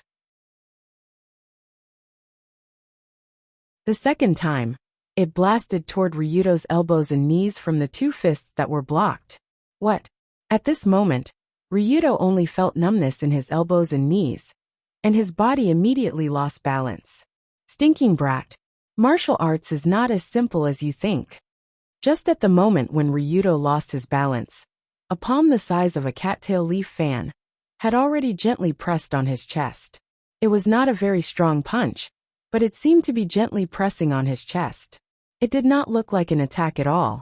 However, just as the large hand that had entered the Dao pressed on Long Do's chest, a powerful hidden force that was even stronger than the impact of a hammer was transmitted into his body. When his body was sent flying backward by this force, Ryudo could almost hear the bones in his chest screaming, and he could almost imagine the scene of his internal organs being squeezed and deformed by the huge impact. The huge pressure squeezed Ryudo's internal organs, making him almost breathless. Even though he had retreated 5 or 6 steps before stabilizing himself on the edge of the roof, the palm strike had caused him to break out in a cold sweat and gasp for breath. He felt as if a storm was raging in his chest. So strong. Is this the true strength of the demon child Saito? That seemingly light slap had dealt unprecedented damage to Fighting Dragon. If it weren't for the fact that his body was tough enough, and he had 2 defensive skills protecting him, he wouldn't have survived. Just a light slap would have been enough to kill him on the spot. What kind of terrifying lethality was that? Of course, in fact, Saito already had this level of strength when he entered the Dao. He was much stronger than Ryudo, although the other half of his face was smashed by Ryudo in the Tokyo Emperor Hotel, and he changed from a half-iron mask to a full-iron mask. It was not Ryudo's credit. If it was not for Cat House's rabbit ball throwing out long needles, Ryudo would not have been able to punch his face. He would have been killed by the demon child in the next second. What a guy. Was that the legendary Qigong? After barely suppressing the strong shock in his chest, Ryudo took a deep breath and looked at Saito, who was standing not far away. If it was one-on-one, Ryudo would not be able to beat this guy. But even so, he was not afraid at all. After all, it was just a matter of a million. He could just ask a group of people to gang up on him. You don't even know this. Saito snorted in disdain and then sneered. In ancient times, this was called qi, or internal force. As long as you master qi, you can actively make your muscles vibrate to generate all kinds of force. Only this can be called martial arts. What you are doing is nothing more than child's play. Oh, there are so many things to pay attention to. I have learned something. Although they were enemies, after listening to Seida's explanation, Ryudo couldn't help but nod. This little brat. He really didn't know anything. Seeing Long Do's wide-eyed and enlightened expression, the Dao entrant really felt like he had nowhere to vent his anger. After all, the cultivation of qi was a necessary step in martial arts cultivation. Ryudo didn't know anything, which meant that he had not even started. However, it was this bastard who had not even entered the gate of martial arts, and relied only on his tyrannical physical fitness and a little ancient 8 extremities fist to conquer the world. Yet, he had smashed the other half of the face of someone who had entered the gate of martial arts into pieces. This was truly absurd. Saito thought about how half of his face was smashed by Ryudo's collapsing fist. Even his bones were twisted beyond recognition. Seida's killing intent erupted again. But he couldn't kill him. Saito didn't come here to kill Ryudo, but to convey his master's invitation, not to kill him. In the worst stage of Seida's life, when he was about to be captured by the elites of Saito Guild and Kamiyoshi clan, it was his master who saved him, so he should repay him. Little brat catch. Saito saw Saito took out an envelope from his arms, and then with a shake of his wrist, the soft envelope spun at high speed like a piece of iron and flew toward him. To be able to throw a soft envelope like a shuriken. This is obviously the effect of chi, which is not something that can be done by ordinary strength. It hurts. When Ryudo received the envelope, his hand was faintly painful, but when he immediately opened the envelope, his brows slightly wrinkled. In a week, please come to the princess's coming-of-age ceremony, or you will regret it for the rest of your life. There was only one sentence written on the short piece of paper, but the malice contained in it was obvious. Obviously, Saito didn't come here voluntarily. He was just a messenger who sent this malicious invitation letter to Ryudo, and the person who could drive this martial arts master to do this kind of work and help him hide until today was the queen of Wuda Kawadaya.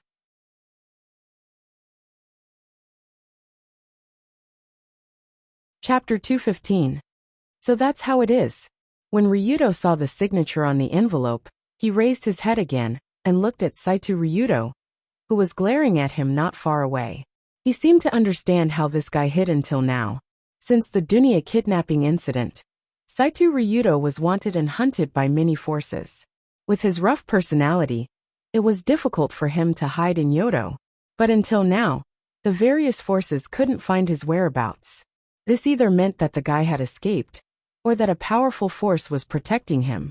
From the looks of it, the force that took the Devil Child under its command was the Great Beauty Association, and the Japanese royal family that Kawada belonged to. This is troublesome. This time, even this guy can be recruited.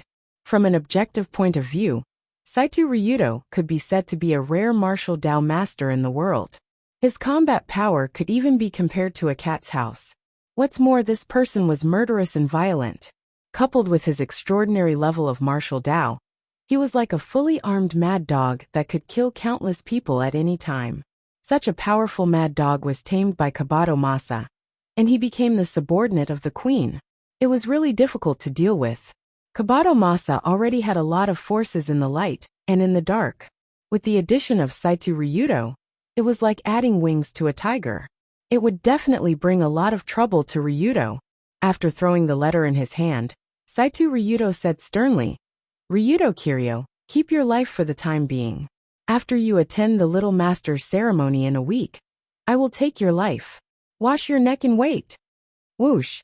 The next moment, Saito Ryudo's figure immediately jumped out of the roof of the second floor, like a bolt of lightning, and disappeared in the blink of an eye.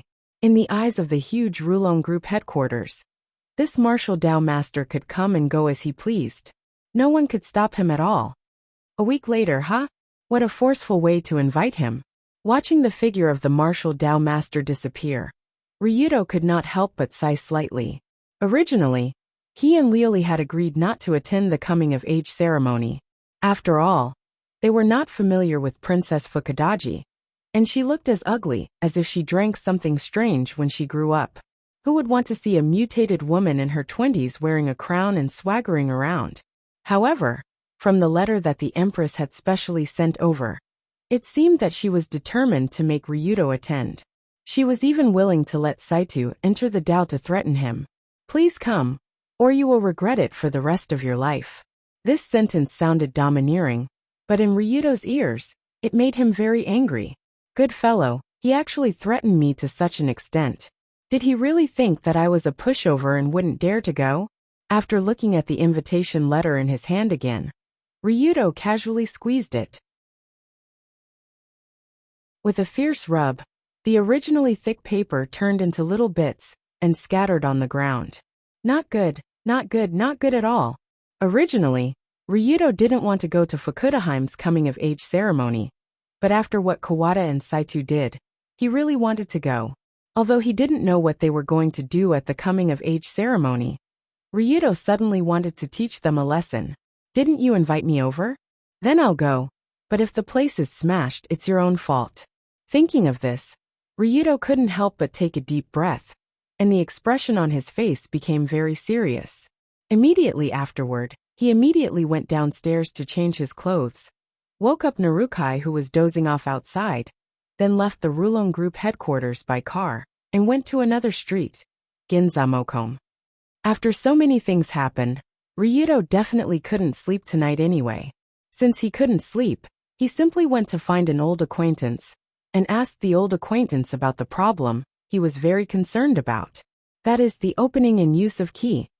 The battle just now, although it was very short, but it could be said that it was the most dangerous battle Ryudo had so far. In terms of physical fitness, Ryudo's physical fitness was equal to that of access to Tao, and Ryudo's physical fitness was even stronger. But when the two of them fought, it quickly became a one-sided situation. The fundamental reason was that access to Tao could control ki. In ancient times, this was indeed called internal strength or ki. As long as you master ki, you can actively make your muscles tremble to generate various forces. Only this can be called martial arts. You're nothing more than a child playing house. When Ryudo was defeated, Access to Tao once said in a disdainful tone. His original intention, of course, was to ridicule Ryudo, but he probably didn't expect that it would suddenly arouse Ryudo's interest. In martial arts, there was a special technique called one-inch force, which could make a powerful blow in a very short distance. Although stored force was mysterious, it was in essence just a special technique of exerting force, not a cultivation method. But by mastering ki, making every muscle in the body tremble to generate various forces, this was no longer an ordinary force technique. It was really similar to the internal strength in martial arts dramas. After mastering it, the muscles in the body can begin to contract, twist, pull, and other movements from any angle, thus forming various forces. In other words, first master ki, then use ki to generate force. This was the mastery and use of ki. If the two sides were fighting normally, by controlling ki to make the muscles tremble to strengthen obvious force, it could greatly increase the power of the attack. If the two sides were fighting at a very close distance, they could directly use hidden force to deliver a fatal blow without distance, acceleration, or preparation. It was terrifying. If the enemy was preparing to attack, they could generate Dan force from the body. Even if the abdomen or the head were weak, they could still be used to break the enemy's arm. In simple terms, this was the reason Ryudo was defeated. He didn't know how to use ki, so he couldn't activate obvious force, hidden force, and Dan force. An enemy who couldn't control ki like this, in the eyes of Access to Tao, was stupid, or even not even worthy to be his opponent. Of course, until now, Ryudo didn't have any concept of ki, but fortunately, he knew that a person must have some understanding in this area. Not long after, in the Neon Ginza nightclub La Jump Bar, Ryudo found Furamaki Sotaro sitting in the corner drinking cheap wine, and told him his doubts. So that's how it is, burp. You want to ask me about ki? Then you found the right person. At this time, Furamaki had obviously drunk a lot, but when he heard his proud disciple's question about ki, he still answered in high spirits. As the master of Furamaki-style martial arts, although Furamaki Sotaro looked like an ordinary old man, he was still an ancient martial artist who had studied martial arts for decades. Naturally, he knew what ki was.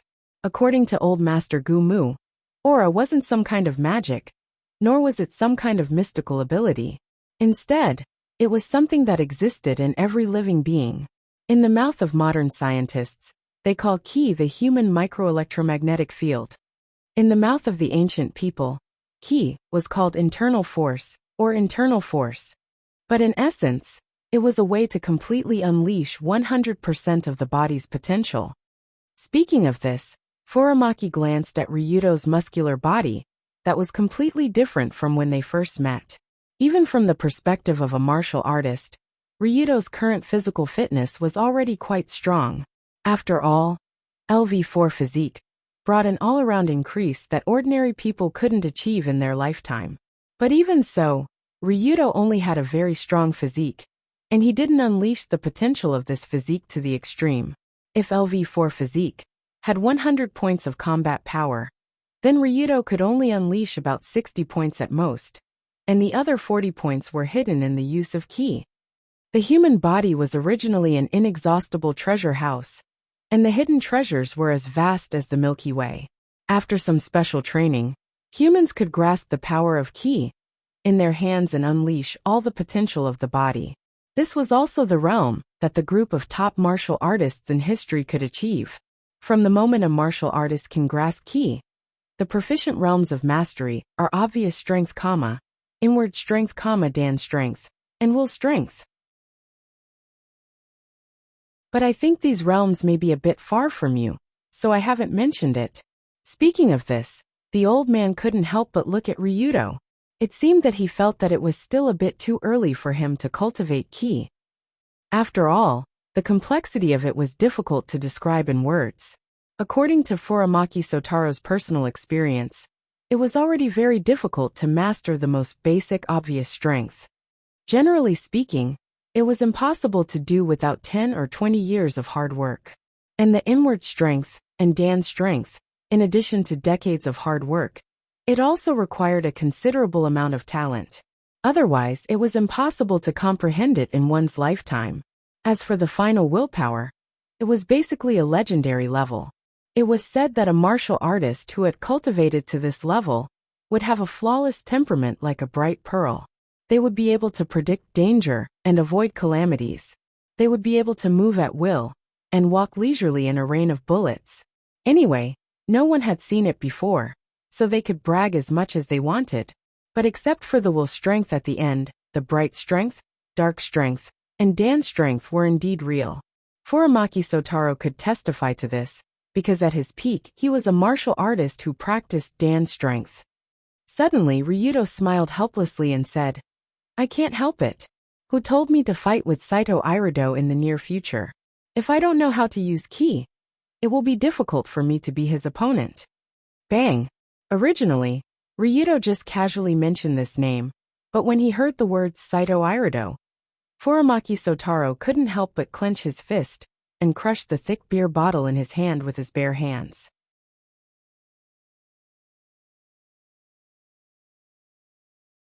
Chapter 216. Accompanied by a crisp shattering sound, the fragments of the beer bottle mixed with the aroma of malt scattered on the ground, and even slightly cut Furamaki Sotaro's palm. But he didn't care about it. But his face flashed with a dignified expression and anger from the bottom of his heart. At the same time, the old man who usually gave others the impression of a wanton and disco lover had his face darkened, revealing a solemn expression that was comparable to the title of Grandmaster of Ancient Madras School. This is, does the old man have a grudge against the path of initiation? Since knowing Furamaki Sotaro, this was the first time Ryudo saw the old man show such an expression. Obviously, the name Path of Initiation sounded very special in his ears. And there was another thing that surprised Ryudo. It was the strength of the old man's hand that crushed the beer bottle. Now Furamaki's physical ability was very poor, and his physique was only at the level of LV2. It was hard to imagine that his hand strength could crush a thick beer bottle. This was not a syrup used for acting, but a real beer bottle. It would be strange if this level of strength could crush it directly. Could it be that what happened just now was the actual use of chi? Through muscle trembling it could induce a stronger force? Just when Ryudo was surprised by the old man's chi, the old man slowly raised his head and said to Ryudo in a deep voice, "You want to go against Saito, that demon child?" That's what happened. Hearing this, the old man sighed deeply, then shook his head and said, "Forget it, you are not his opponent. Even I am not his opponent." After hearing this sentence, Ryudo understood that the old man had fought with Path of Initiation. Furthermore, it was obvious that this master of the ancient Mu school had been defeated by someone who had stepped into the Tao. In fact, he had even been beaten up quite badly. After that, the old man told Ryudo about his past. That was almost 10 years ago. At that time, although the old man loved to dance, he still managed his own Furamaki Ryu dojo well, and passed down his skills to the next generation. But on that day, that demon child appeared. He came to provoke me, and I fought with him. In the end, I almost died on the spot. As Furamaki Sotaro spoke, he reached out and lifted the corner of his shirt, revealing the huge handprint on his abdomen. The deep purple handprint was left on the old man's body, like a special tattoo. Even after 10 years, it was still as clear as new. It was clear how ruthless Sata's palm was. The most important thing was that the Tao initiation was at the very center of the human body. It was located in the middle of the golden section line of the human body, which was the so-called dantian. After cultivating qi to a high level, one could use the dantian to shake the body from the inside out and use the so-called dan force. This was the realm that the old man had reached. But the Tao initiation directly destroyed almost all the muscles, meridians, and acupoints near the old man's dantian, causing the dan force that he had painstakingly cultivated for many years to vanish, and his strength plummeted. So that was it. It was that bastard's doing. Ryudo had always felt that the old man seemed to be injured. Now that he heard it, he knew that it was a gift left by Saito. Suddenly, Ryudo could not help but clench his fist, and said in a tone that contained fire, "Old man, I will avenge you." Avenge? What avenge? The strength of the Tao initiation has already reached the peak of Dan force. You haven't even released your qi. Fighting with him is not revenge, it's suicide. Do you understand? Then teach me how to release my qi. As long as I learn, I have confidence that I can kill him. What nonsense. The old man heard this and couldn't help but blow his beard. He said disdainfully, "Even if I help you release your qi now, it will take at least 10 years to cultivate to the point where you can use obvious force. How can it be useful in the near future? Do you think you are a god? Let me try. Maybe I really am an immortal?" Ryudo heard this and smiled slightly. There was a strange, unfathomable confidence in his tone. Of course, Ryudo was not a god, but his Krypton gold system was comparable to a god. If he remembered correctly, there were no skills related to qi in the shop, but it was most likely because he did not release his qi, and the system determined that there was no such thing.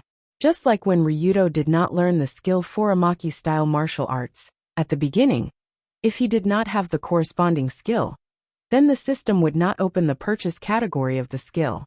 But if he really released his qi, even if it was just a little bit, he could quickly buy the skill book to quickly let this ability reach the point where it could be used in actual combat. Soaring to the sky. But this kind of thing, the old man Furamaki naturally did not know. He only thought that Ryudo did not know the immensity of heaven and earth. But even so, the old man still could not persuade this stinky hooligan who was more clingy than candy, and could only help him release his qi. Not long after, the two appeared in the back alley of the La Jump Bar nightclub. Compared to the last time when Ryudo chased the old man to the back alley, the group of junkies who usually gathered here had already disappeared. That was probably because the psychedelic Saburo group had been wiped out. Moreover, under the management of the Black Hand Alliance, the behavior of taking drugs in the middle of the night had decreased a lot. After all, Ryudo set a rule that if he saw a junkie, he would directly cut off their fingers with a knife, and see how many fingers were left for them to suck. After arriving at a single room in the corner of the remote alley, the old man warned again. "I can help you release your qi. After you experience it, you should understand the difference in strength between you and those who have entered the Tao. Don't think about revenge anymore, understand? Okay, I swear, if I don't train my strength to negative jing, I will definitely not take revenge, okay? That's more like it." After hearing Ryudo's oath, the old man could not help but sigh in relief. After all, negative jing required at least 20 years of training to be produced. This Ryudo was still far away. Maybe by that time he had entered the Tao, he would have already died of old age. So he waved his hand and said, "Take off your clothes, get ready to start." Take off my clothes? Here." Long Do looked around at the small, dark room and couldn't help but twitch his mouth. This small room should be where the old man usually stayed. It was not that he did not have the money to rent a better room, but it was closer to the nightclub, so it would be more convenient for him to go to the disco. But in the middle of the night, to let Ryudo take off his clothes here, it was more or less, "Just take off your clothes. I need to perform some acupuncture on your body to stimulate the acupuncture points, and let the qi in your body start to become active. This way, you will be able to quickly feel the power." As he spoke, the old man took out a row of acupuncture needles from somewhere, and walked over with the needles held up like Granny Rome. "Phew, You should have said so earlier, it's just acupuncture. After understanding the old man's meaning, Ryudo also took off his clothes and looked at the needles piercing into the acupuncture points on his body. 1, 2, 3, 4, 5, 6, 7, 8. When the needles pierced into the acupuncture points, it felt soft and numb. It was not painful, but even a little comfortable. From the way the old man inserted the needles, he probably learned acupuncture from an ancient country. Coincidentally, the world's top expert, Maoya, also knew how to use needles. Acupuncture techniques were closely related to the acupuncture points, and the acupuncture points were closely related to qi. Looking at it this way, the reason why Rabbit Ball was so strong should be related to his good use of needles and his deep understanding of the acupuncture points in the human body. After all, he should be able to stimulate any acupuncture point in the body at will, thus creating a strong qi in the body. However, after Ryudo's acupuncture points were densely packed with needles, the old man Furamaki's next step shocked him.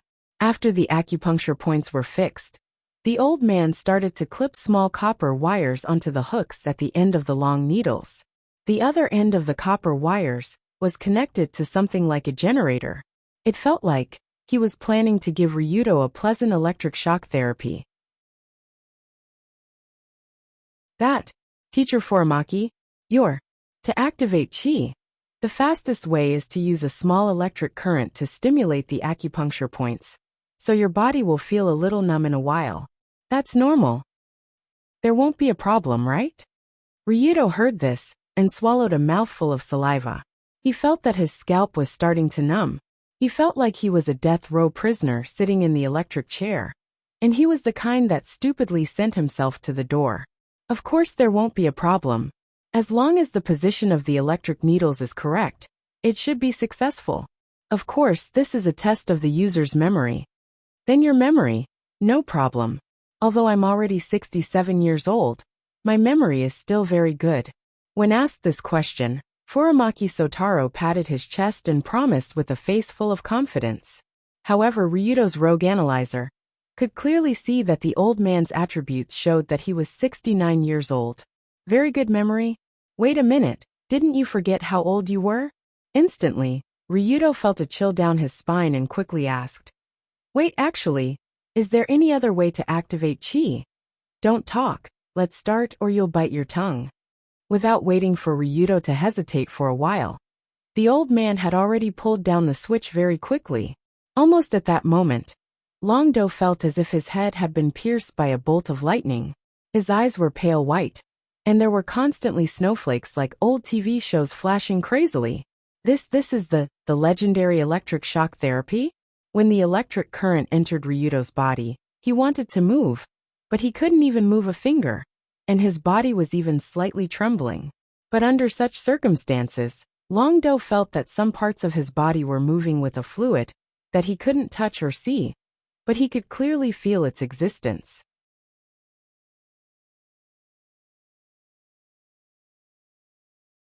Chapter 217. This flowing thing was like a stream of water, spreading from the various acupuncture points all over his body. It was particularly obvious in the current situation, where his body was numb. Obviously, this was the mysterious power called qi that Furamaki mentioned before. Qi was attached to his body like a cloud, as if the blood in his body also flowed with the flow of qi and mixed with it. Qi and blood. In many ancient qigong theories, qi and blood were inseparable. Previously, it was difficult for Dragon Fight to understand this concept, but now he had a rough idea of what it meant. Just as Ryudo felt the movement of qi and blood, Furamaki also turned off the switch and released Ryudo from Professor Yang's kiss. Looking at Ryudo's thoughtful expression, the old man also smiled and asked, How is it? You probably understand now, right? I understand, but it's difficult to describe in words. After thinking for 2 seconds, Ryudo gave such a vague answer. For the human body, the opening of qi, or human microelectromagnetic field, was like swimming or riding a bike. It was a pure physical memory. These movements and techniques were actually difficult to describe in words. And it was also difficult to think about what was going on in the mind. In short, once you know it, And once you learn it, you can never forget it in your life. It's just that the opening and mastering of qi was a mysterious state. It was many orders of magnitude higher than swimming. The difficulty of opening it was extremely high, and the difficulty of mastering it to be able to use it in battle was even higher. After the stimulation of the acupuncture points just now, although Ryudo had begun to perceive the existence of qi, this level of opening was only a pure beginner level, equivalent to swimming to the level where he could just float on the water. When Long Do stood up, the old man held one of his fingers. Focus on the tip of this finger. You need to learn how to use your mind to control the movement of your qi and blood. Only then can you use qi to produce force.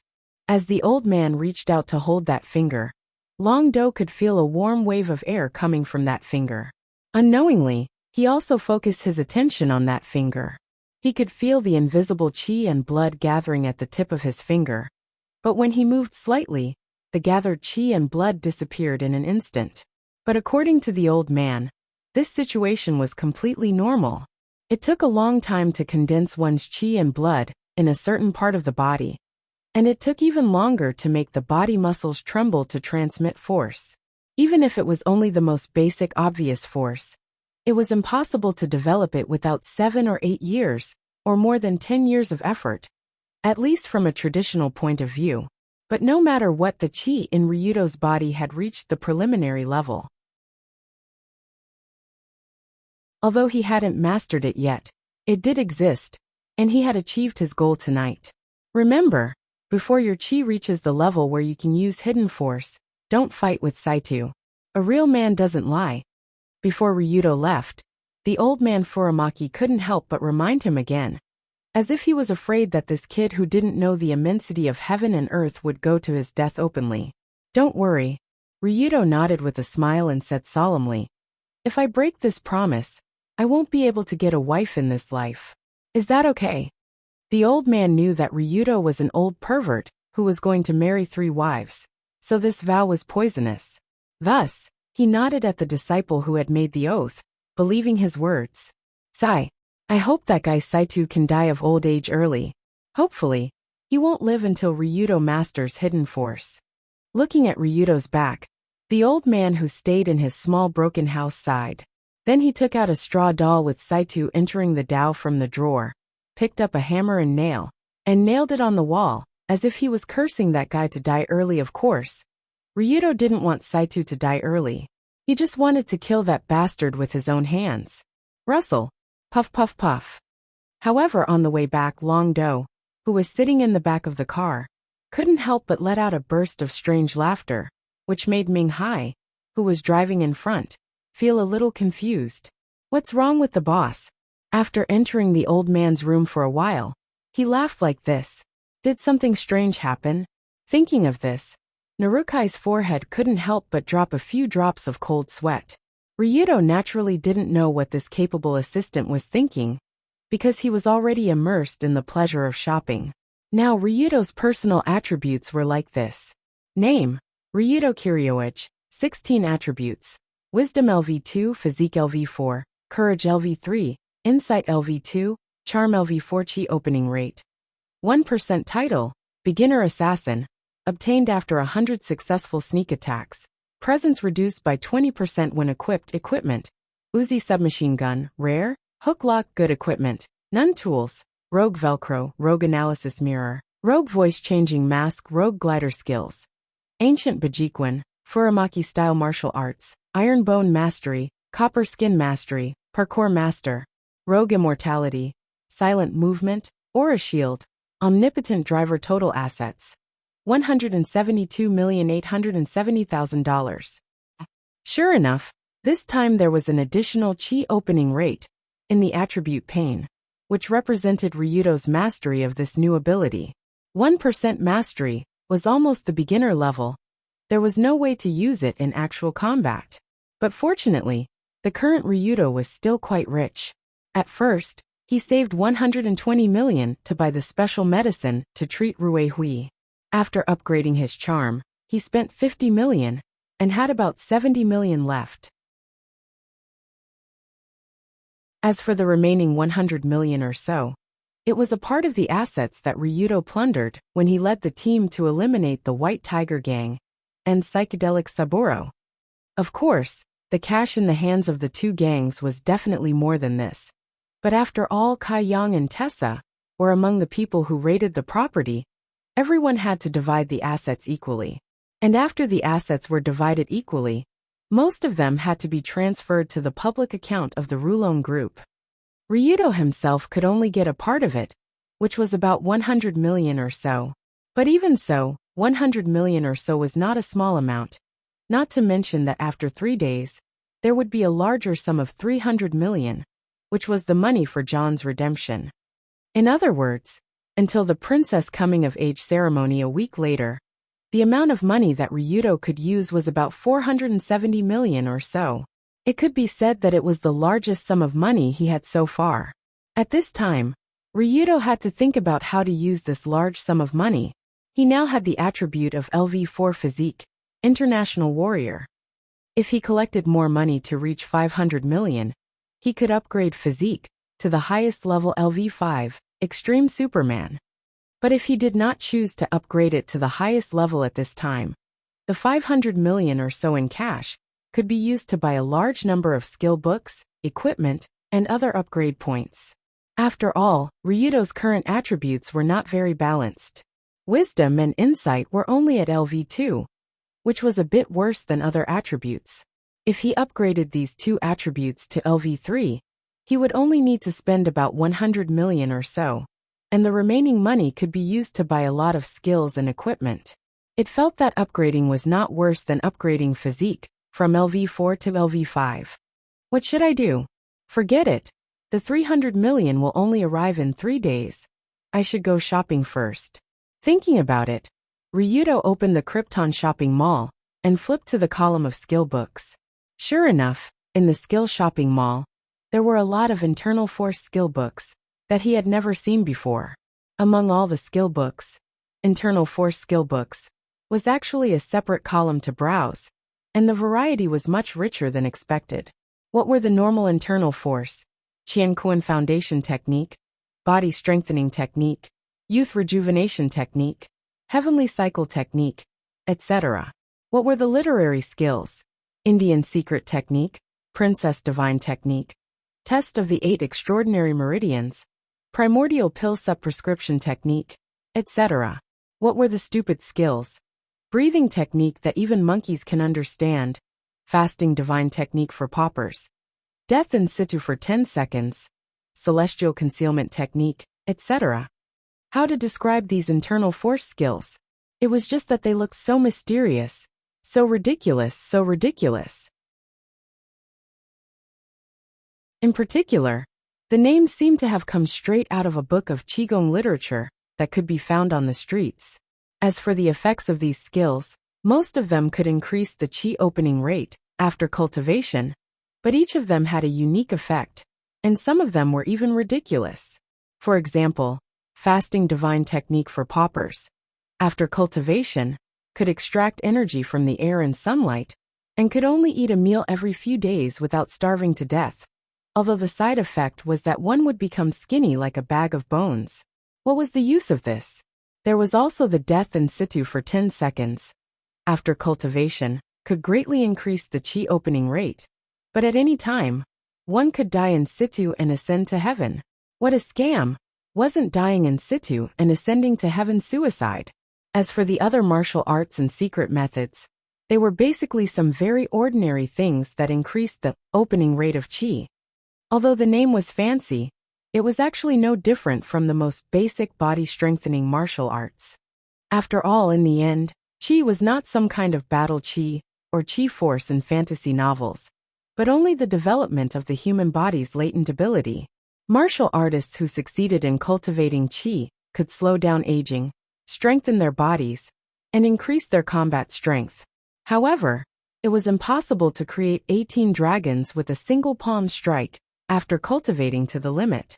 That would become a fantasy world.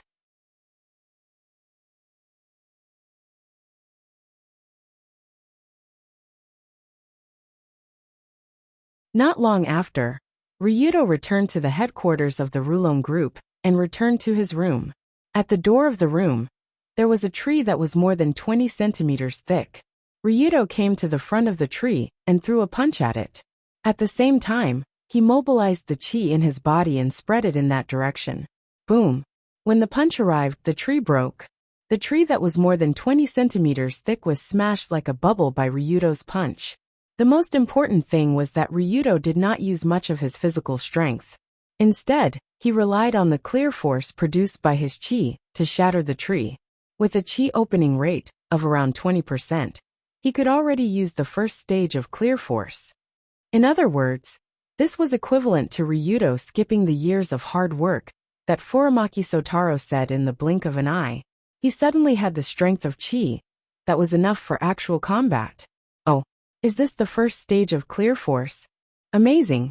After Ryudo tried a few times, he found that using chi to stimulate clear force at the same time while attacking could increase the power of the attack by about 50%. Don't underestimate this 50%.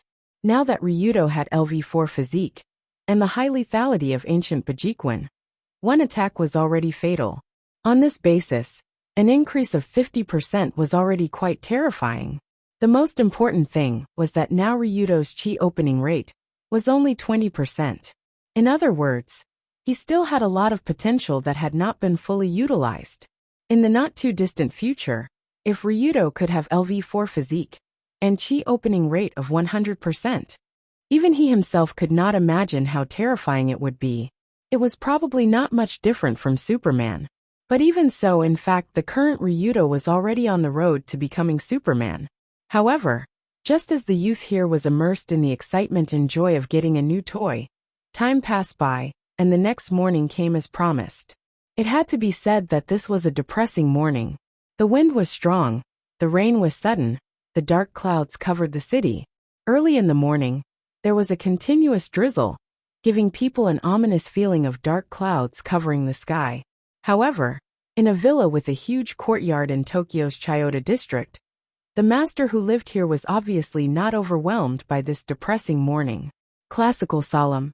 First of all, after seeing this courtyard, the first words that would appear in the mind would be these 4 words. Although the modern world was like a wheel that forced everyone to move forward.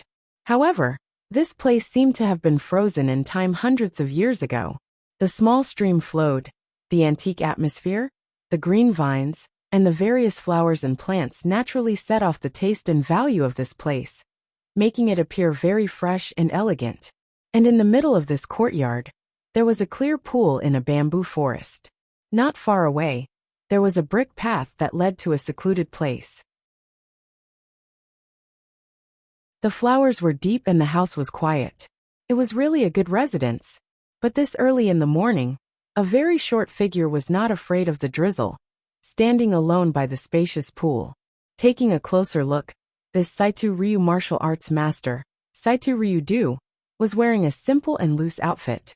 His eyes were closed, and he was squatting next to the pool, as if he was concentrating. Hiss! After standing for who knows how long, Ryu-do suddenly inhaled, his short neck stretched out. His nose and mouth were like a suction fan, quickly inhaling the surrounding air into his abdomen. This time the inhalation was very fierce. The inhalation lasted for more than 10 seconds, during which there was no pause at all. Even in the process of inhaling, Ryu-do's abdomen was violently expanding, like a huge toad.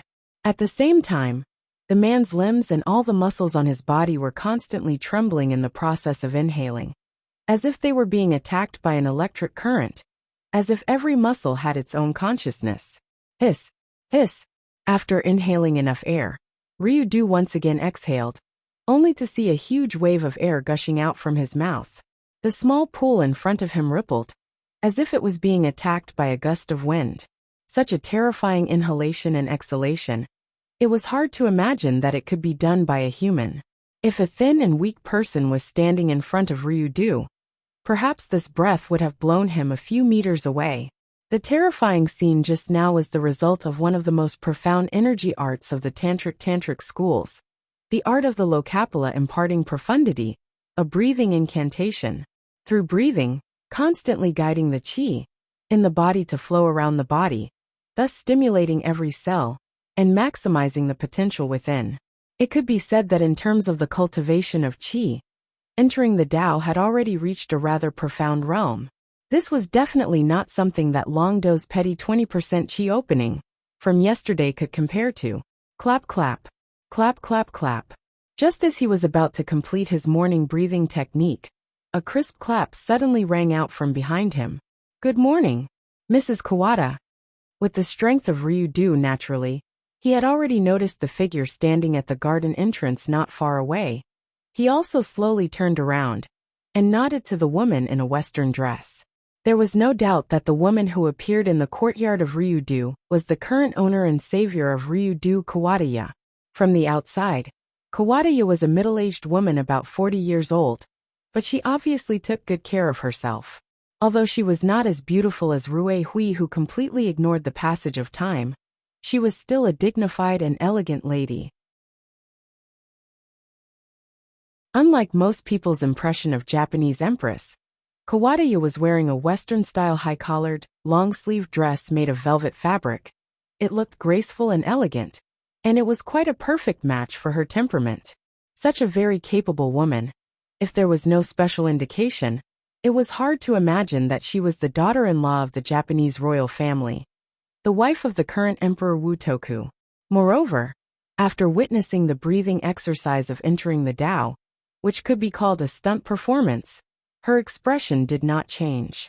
Her expression was calm and natural, showing a calmness and courage that was completely different from that of ordinary women. Of course, Kawadaya was such a person. After all, she was a woman who wanted to do great things. Whether it was wisdom, courage, knowledge, or will, they were all at the top level. Mr. Ryu-do, last night you saw Ryudo Kiryu again. What do you think of him now? When Kawadaya said these plain words, it gave people a sense of stability, as if everything was under her control, even if it was a question. Obviously, this was a very easy woman to trust, because by her side, one would feel very calm. From a certain point of view, Kawada was actually the same type as I am. But when he heard that name, Ryu-do frowned slightly and said with disdain, "He is far from being my opponent now." In other words, you can kill him at any time, right? Not necessarily. Oh, Kawadaya originally thought that Ryu-do would say at any time, but she didn't expect him to say such a sentence.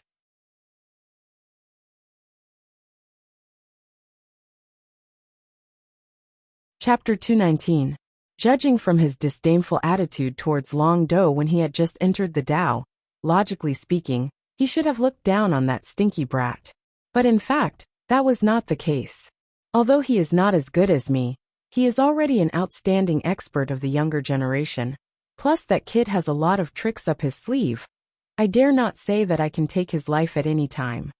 Speaking of this, Access to Tao couldn't help but sigh. At the same time, he couldn't help but think of the scene last night.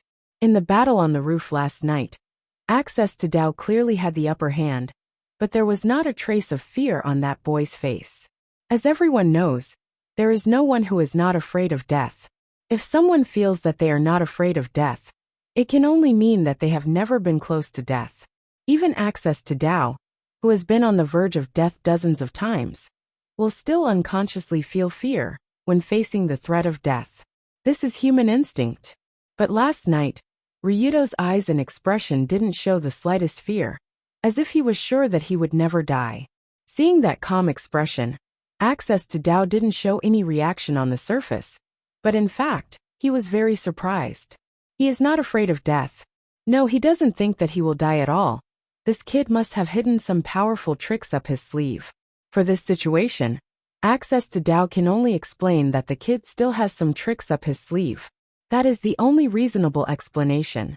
After all, he didn't think that there would be a person in the world who would buy a life for $1 million. This is a bit too outrageous. So that's how it is. This is Ryudo Kiryu. Even this kind of person, who can almost be called a monster, is not sure that he can kill him. Unfortunately, there is no way to recruit this kind of talent.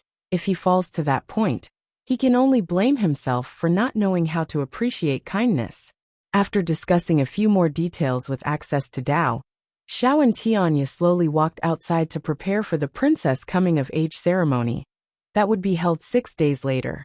But as the mother of Princess Fakutaheim, Kabato was responsible for preparing things that had nothing to do with her daughter, as if she didn't care about her daughter's situation at all. In fact, it was true, Kabato didn't care at all. The only thing she cared about was her career and her mission. His daughter was just an accessory in the mission. After the empress left, Yi Zichen came to a bamboo forest by the pond alone. While enjoying the beauty of nature, he slightly raised the qi in his body and infused it into the finger of his right hand. He then pressed it down on a bamboo joint beside him. Crack! When the finger slowly pressed down on the hardest part of the bamboo joint, a crisp sound rang out from the bamboo joint. As the hand that had entered the Tao slowly returned to its original position, a 3-inch deep fingerprint was left on the bamboo joint. Vajra's finger. This was the martial arts technique that was casually used by those who had entered the Tao. If he were to use this move with all his might, even the strength of one finger would be enough to pierce through a steel plate. As for the human body, except for the brilliant martial artists who could use their qi and blood to strengthen themselves to a great extent. An ordinary human's body was like tofu in the eyes of those who had reached the Tao. They could destroy it however they wanted. Logically speaking, with his strength, even if he fought Ryudo 6 days later, he could easily kill him. Even so, now that he had stepped into the Tao, he felt an indescribable sense of foreboding. Why do I have this kind of feeling? He's just a teenager who hasn't even released his qi. How can I be afraid of him? After shaking his head, Yi Zichen tried to get rid of the distracting thoughts in his mind as much as possible, not letting himself think about it anymore. Ryudo Kiryu. 1 week later, either you die or I die. Before leaving, Yi Zichen finally said to the reflection in the pond. Obviously, he had made up his mind to take Ryudo's life the next time they meet. 6 days. There were only 6 days left before the princess coming-of-age ceremony that was destined to be a stormy event. In these 6 days, no matter what kind of thoughts people had about the upcoming event, or what kind of preparation they were secretly doing, the carriage of time would always reach the end without them noticing. 6 days later, in this late spring day, the wind was blowing, the flowers were blooming, and the young princess from the oldest family in Japan, Princess Fakutaheim's coming-of-age ceremony was also coming. Due to the particularity of this festival, for today's Tokyo, and even the entire Japan, today can be said to be a day of great attention. As everyone knows, the Japanese royal family has completely fallen to the status of mascot in this era. But even so, the country still has to spend a lot of money to support them and let them enjoy a luxurious life. Although some people have also raised some objections, but supporting the emperor family is actually like raising pets in captivity for this country. In essence, it is no different from the pandas in the zoo. It's just that the emperor family eats more and takes more than the pandas, so they have to pay more. Among them, the biggest cost is naturally the daily life and personal privacy of their own family. As the mascot of the whole country, almost every move of the royal family is under the attention of the people. It's hard to say that there is any privacy. It's like a living display in a glass window. Especially an event like the princess's coming-of-age ceremony, which was supposed to be a joyous event for the whole family and no foreign guests, had long become a national entertainment that was broadcasted live and filmed by every TV station. After all, at this coming-of-age ceremony, you can see many ancient and cumbersome traditional customs, and you can also see the emperor's family collectively appear in the kokyo and take photos together. The feeling is much more interesting than going to the zoo to watch gorillas perform airplane shooting, and all these special performances will take place in the kokyo, in the tower that has spanned decades of history and was bombed and rebuilt by American. Kokyo, as the name suggests, is the residence of the emperor's family. This kokyo was located in the central area of Tokyo Chiyoda. Surrounded by water on all sides, the kokyo was quite conspicuous in the busy streets. In particular, the quaint palace building was even more out of place in this world. The surrounding moat separates the Kokyo from the bustling modern city. This makes the palace where the emperor lives not so much like a palace, but more like a lonely city on an isolated island. Generally speaking, except for the outer areas such as the East Court and Kitano Maru Park, outside the Kokyo, the palace area, covering an area of about 2,500 hectares, is not open to the public, and there are not many people in it at ordinary times. Of course, it doesn't mean that there are no people today. After all, starting at about 10 o'clock this morning, the particularly eye-catching Princess Fukudaheim's coming-of-age ceremony will be held inside the Kokyo. At that time, a large number of political and business leaders will gather here.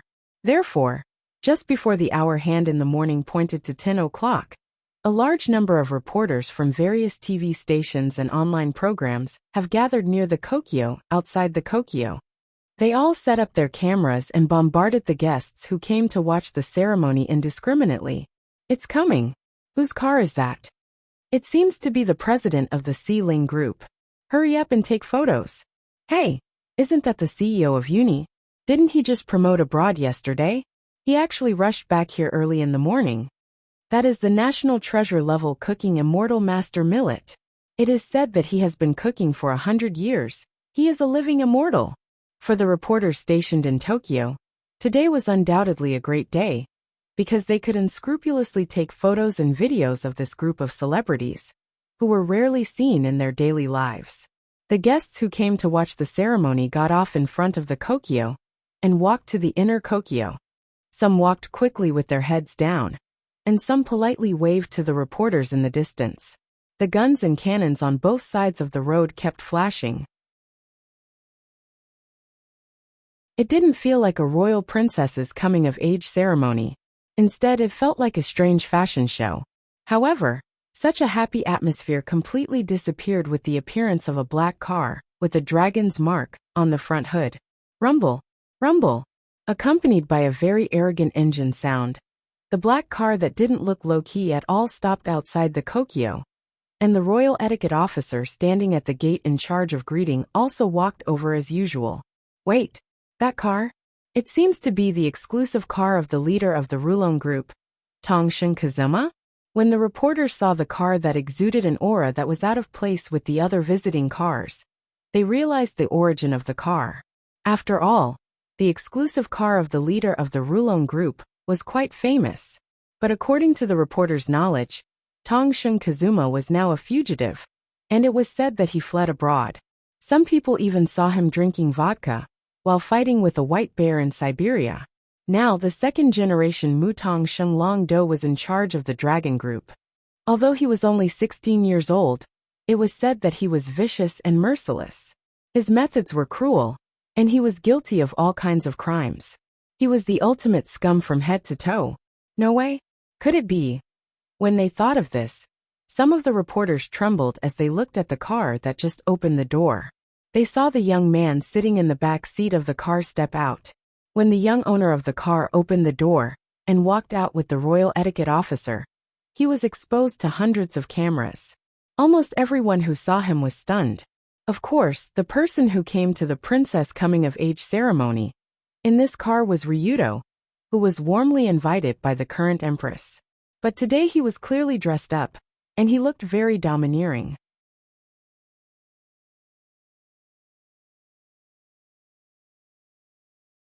Chapter 220.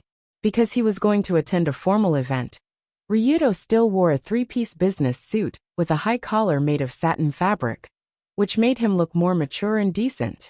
However, unlike the one he wore in the Star Python apartment, the suit this time was white, and there was a very conspicuous dark golden dragon embroidery from the back to the shoulder area.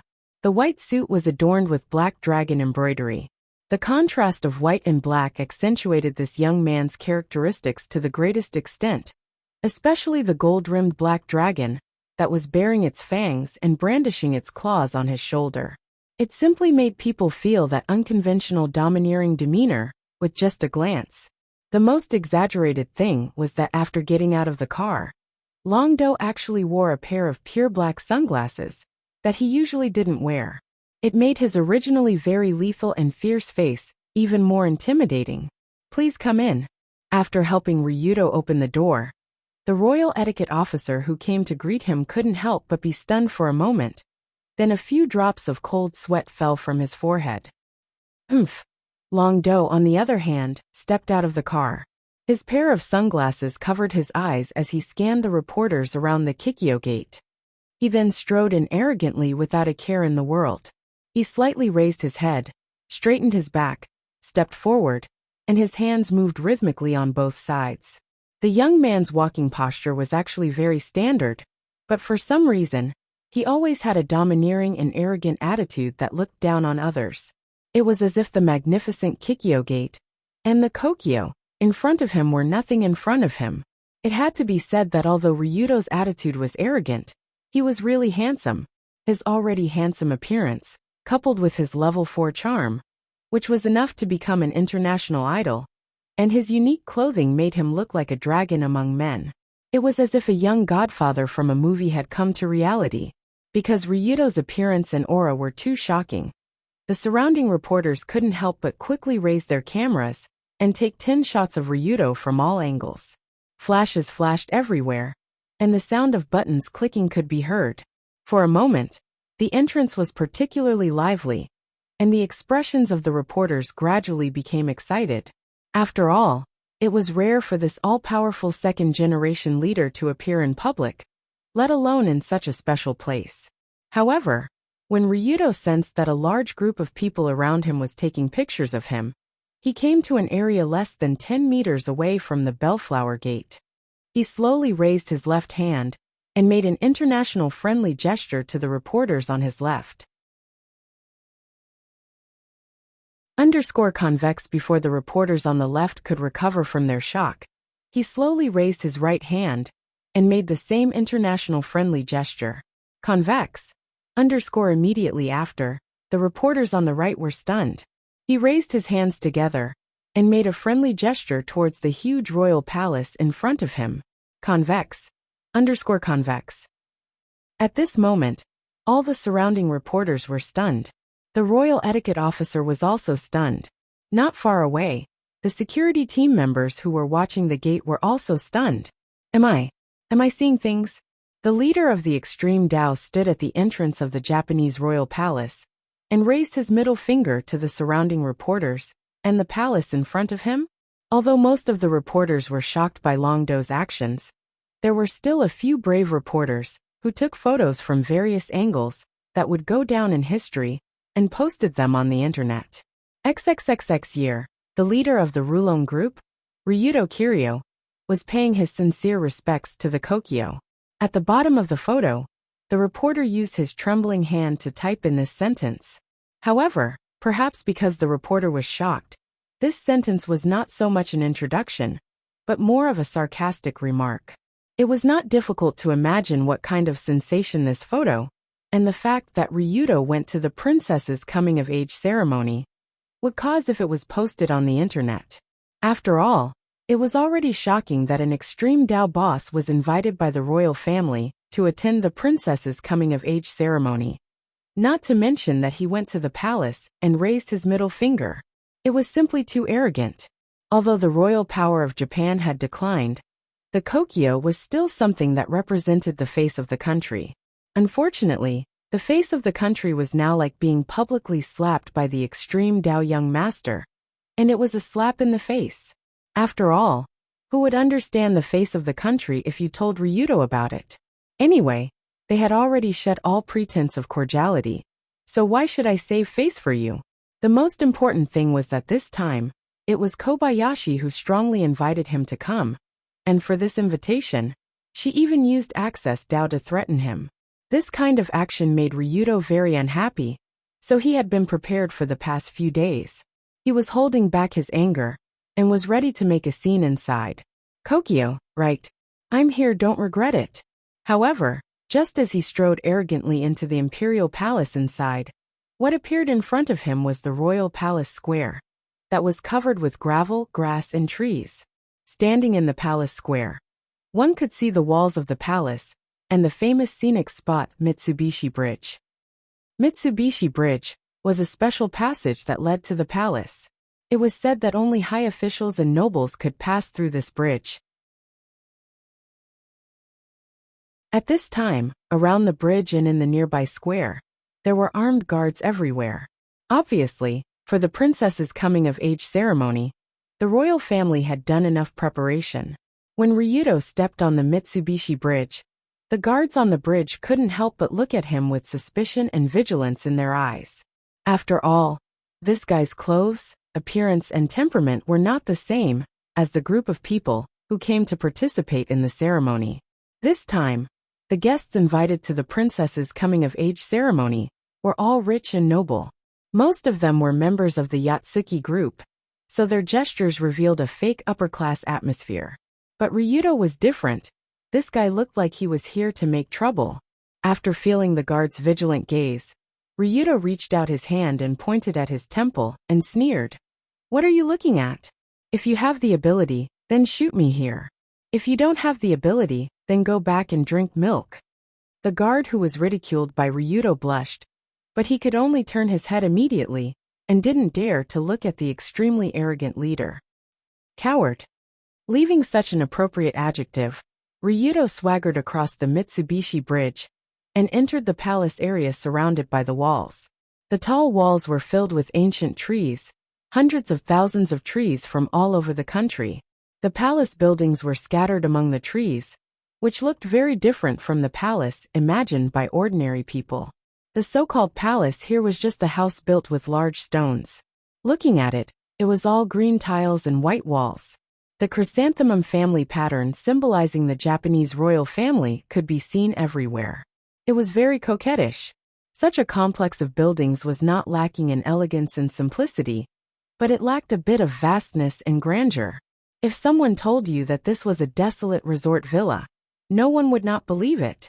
Because of the preparation of the celebration, the interior of the palace was very lively. Everywhere you could see people walking in the direction of the main hall, or chatting under the surrounding eaves and trees. Most of this group of people were well-dressed and elegant. At first glance, you could tell that they were serious guests, unlike Ryudo who was dressed like a noisy upper-class hooligan who came to make trouble. The main hall of the palace was the center of the palace.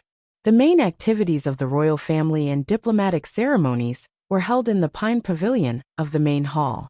Under the surprised, disgusted, and curious gaze of many people, Ryudo swaggered to the entrance of the main hall. But just as he was about to go in, a hand patted his butt. Although Ryudo was indeed very handsome and charming, there were not many people who dared to take advantage of him like this. Section Chief Teshima, it's not good to greet in public like this. However, although he was patted on the butt, Ryudo could only reveal a dumbfounded expression. He turned his head and said to the female section chief, who was hiding in the corner. She looked cold but secretly touched a man's butt. Of course, the one waiting for Ryudo here was naturally the section chief of the Search Division 1st Division, Teshima and Hana. Today's Teshima and Hana was different from the time when she went to the Rulon Group headquarters to investigate. Because it was a formal occasion, she wore a valiant policewoman uniform and also put on light makeup. This kind of outfit made Hana look more beautiful. Coupled with her dignified and cold appearance, her incomparably flirtatious personality was even more tempting. No matter how you looked at it, she looked like an indecent policewoman who would appear in a small movie or a small manga. As a high-ranking member of the Metropolitan Police Department, Teshima and Hana was naturally qualified to participate in such a celebration. But after seeing Ryudo, she tilted her head and signaled the two to talk in detail. Then she walked to the side of the garden. What does this girl want to do? Is she trying to take advantage of me at this time? Looking at the figure of Hana walking to a secluded garden on the side of the main hall, Ryudo couldn't help but gulp. Due to the special nature of this operation, Long-do came alone. He didn't bring anyone with him this time. Although Rue Hui would also participate in this celebration, in order to not let people discover her special relationship with Ryudo, the two would not have any open communication in this celebration. As for Luli herself, she was with Ji Ji and Gao Yuan in a building not far away. They were ready to help Long Do deal with any trouble that might arise at any time, doing the logistics work. The other two leaders of the Black Hand Alliance, Kai Yang and Tessa, who were originally invited, directly rejected the request to attend this time, and also advised Ryudo not to go. After all, the royal family was obviously up to no good. Why should he take the initiative to go there? Of course, Ryudo didn't understand Kai Yang and Tessa's thoughts, but young people had a rush. Even if it was a dragon's pool or a tiger's den, he still wanted to go there. Not to mention that the other party had provoked him in the face. If he didn't fight back, wouldn't it be extreme? Therefore, Ryudo decided to take a trip to the Kokyo, but he didn't expect to meet such a dangerous woman before entering the main hall. Although Teshima and Hana's nominal identity was the section chief of the Metropolitan Police Department, don't forget that this woman was actually a general under Iam, the head of the Tianmu Group Guard Department. In terms of identity, the cadres of the minister were second only to Iam in the Tianmu Group, which meant that Hana's status was actually extremely high. The most important thing was that this woman also liked Ryudo very much, the kind of like that she wanted to eat him up.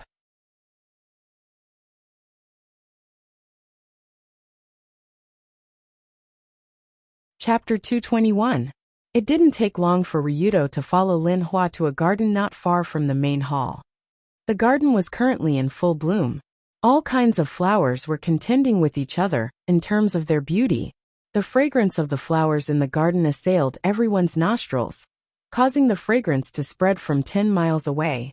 However, after Lin Hua came to the corner of the garden, she looked around, and then quietly motioned Ryudo to stand in the corner of the flower bed. What's going on? Is this girl planning to do something to me here? Just as Ryudo was thinking about the scene where the two almost did it in the living room last time, Lin Hua had suddenly reached out and pulled his body into the flower bed. Plop!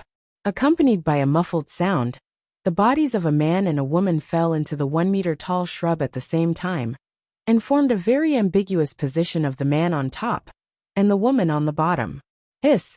Ryudo-kun, you are so handsome today. After falling into the flower bushes, the heroic and cold female section chief suddenly stuck out her rosy tongue and licked her lips that were smeared with lipstick. Then, she reached out and wrapped her arms around Long Do's neck, like a beautiful lady who was about to have an affair with her lover. Dong dong. When he saw Lin Hua's little tongue, Ryudo couldn't help but feel his heart beat faster. After all, he now had a preliminary understanding of the taste of women. In addition, the female section chief was still wearing an ascetic policewoman uniform. Her legs wrapped in gray stockings were wrapped around Ryudo's legs. Coupled with the encirclement of her arms, she pulled Ryudo closer to her delicate body. Their bodies were almost pressed against each other, and they were hidden in the sea of flowers that emitted an enchanting fragrance. The scene was extremely ambiguous. Suddenly, Ryudo could only smile bitterly. That? Lin Hua, it's not good for us to be like this here, right? What can I do? Who told you not to come to me during this time, little bad egg? Lin Hua said in a coquettish tone, while her head was close to Ryudo's ear, and she gently blew beside his ear. It had to be said that Tokushima Rihana was indeed top-notch when it came to seduction. At this moment, their bodies were stacked on top of each other. Ryudo could feel how bouncy her mature body was. Moreover, being blown by her ear like this, even an iron man would not be able to help but feel a little restless. If it was any other time, Ryudo wouldn't mind playing with this female section chief, even if it was to build a relationship with her in order to prepare for the fight with Iam in the future. But now was not the time. Besides, this was the famous Kokyo, the nest of the royal family, and it was the critical moment when the princess's coming-of-age ceremony was about to take place. Ryudo, a mafia boss, was fooling around with the head of the Metropolitan Police Department's investigation department in the garden of the Kokyo. If anyone were to find out, it would be the biggest mistake in the world. Even 100 bows from the Metropolitan Police Department wouldn't be enough as an apology. Of course, the most important thing was that the two were hiding in the flower bed. He didn't know if Colored Glaze, who was observing them from afar, would find out. If she did, it would be over. Since Ryudo decided to explore the tiger's den 6 days ago, he naturally discussed a lot of countermeasures with Colored Glaze and the others. One of them was the comprehensive surveillance of the Kokyo. In fact, from the Emperor's point of view, the location of the Kokyo was really awkward. After all, this damned place was in the center of Tokyo. Other than the green space and a few rundown houses in the middle of his house, there were tall buildings everywhere. Looking out from the Kokyo, the tall buildings were arranged in rows, and the glass walls were colorful. It was a sharp contrast to the so-called palace's cold color and stone walls. As mentioned before, the so-called palaces and other buildings here were very short. They didn't look like palaces, but more like some suburban holiday villas. Therefore, looking down from a high place, it was easy to overlook the Kokyo. In fact, this was one of the selling points of many buildings around the Kokyo. It could overlook the palace and the emperor's family from the top every day. It could be said to be the best place to see the monkey. In this case, Colored Glaze, Sensible, Gao Yuan, and the others rented some units on the top floors of the surrounding buildings. Then, they used high magnification cameras to film the Kokyo from all directions. They could almost see most of the scene inside. In order to prevent anything from happening to Ryudo, who was attending the ceremony alone, and also to prevent any possible tricks that Kawada might play, Colored Glaze and the others naturally kept an eye on the situation here. As for whether he would be able to see the dragon duel in the corner of the garden, even he wasn't sure. If Colored Glaze saw him being pulled into the bushes by this woman, the consequences would be unimaginable. Ryudo would probably consider pulling out a gun and shooting himself in the head. As if sensing Ryudo's predicament, Renhana chuckled in his ear. Don't worry, this corner is a blind spot in the Kokyo. It can't be seen from the outside. Don't worry about your little girlfriend finding out. You seem to know a lot of things. After hearing Renhana's words, Ryudo couldn't help but frown slightly. This meant that Renhana knew that Ryudo had sent people outside to monitor this place. And the head of the search department smiled. Don't forget who I am. You're living with Colored Glaze Kanzaki, and you're also related to Union Suki. You're so young, yet you've already learned how to have one foot in two boats. How greedy. Logically speaking, even if Tajima Renhana was the head of the search department, she might not know about Ryudo's personal situation. But if she knew about her second identity as the head of the Tenmu group, then it wasn't strange for this woman to know about these things. From the beginning, Ryudo didn't deliberately hide his relationship with Colored Glaze and Yunyan, because it was useless to hide it.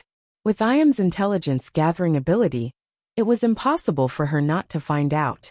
However, Ryudo pretended not to know about Renhana's second identity at this time. Instead, he smiled bitterly. I didn't expect that the head of the Metropolitan Police Department would like to investigate these kinds of gossip. It's really a waste of talent. No. How can you say that it's a waste of talent? As long as it's related to Ryudo-kun, I want to know about it. Having said that, Tajima Renhana reached out and touched Ryudo's face.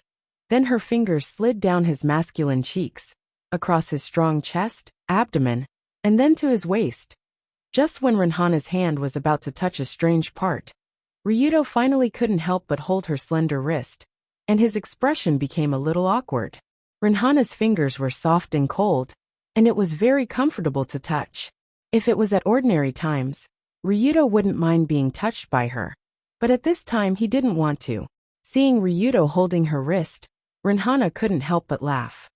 Oh, what's wrong? Are you shy? Haven't you done it with your two little girlfriends? We are still high school students, and we follow the proper etiquette when we communicate.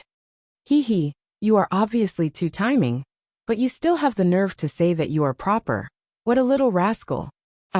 After being poked by Renhana, Ryudo didn't know how to answer for a while, so he could only remain silent. Let's talk about something serious. Seeing this handsome Extreme Do group leader being forced to retreat step by step, the smile on Renhana's face became even wider. She put on some light makeup to make her face look even younger and more beautiful. She moved closer to Long Do's face, so that the two of them stared at each other. It was almost as if their noses were going to touch. Today, Kanata-chan and Tinya definitely don't have good intentions when they invited you here. You should have noticed this, right? That's for sure. After all, I have some history with that girl, and it's normal for her to want to mess with me. It would be fine if we were outside, but here, you are in a state of isolation and helplessness, which makes it easy for you to be at a disadvantage.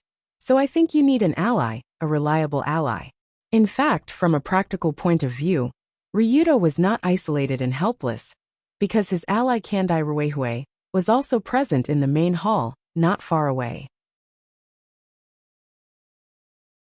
Of course, Ryudo wouldn't be so stupid as to tell Rinhana such a thing, so he smiled gently and said, "Rinhana's sister, the ally you are referring to, could it be yourself?" Smart. Rinhana licked her lips, and at the same time, she took a deep breath of Ryudo's majestic manly scent, and an intoxicated expression appeared on her face. Ever since she saw Ryudo at the Rulon Group headquarters, Tokushima Rinhana had always been very fond of this handsome and domineering young man. She even used him as a side dish for her DIY every night. In Rinhana's bedroom, there were pictures of Ryudo everywhere, and there was even Ryudo's pillow on the bed. It could be said that she had been deeply poisoned by this extremely handsome guy with LV4 charm. In fact, from Rinhana's point of view, she shouldn't be so close to Ryudo. After all, whether it was her identity as the Metropolitan Police Department chief, or the head of the Tenma Group, she had an absolutely hostile relationship with Ryudo. Ryudo would die at the hands of Sama sooner or later. This was something that Rinhana had already confirmed.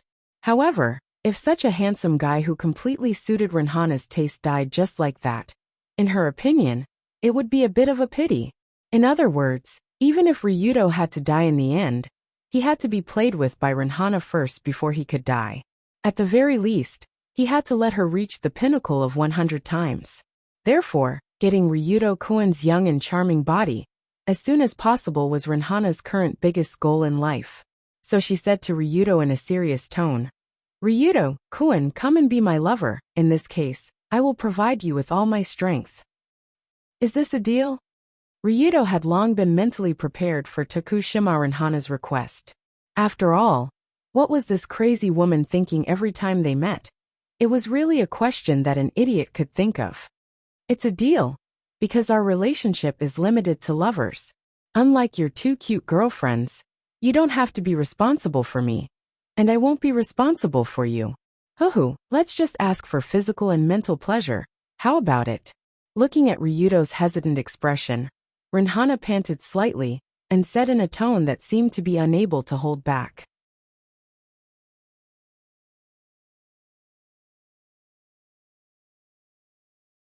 Chapter 222.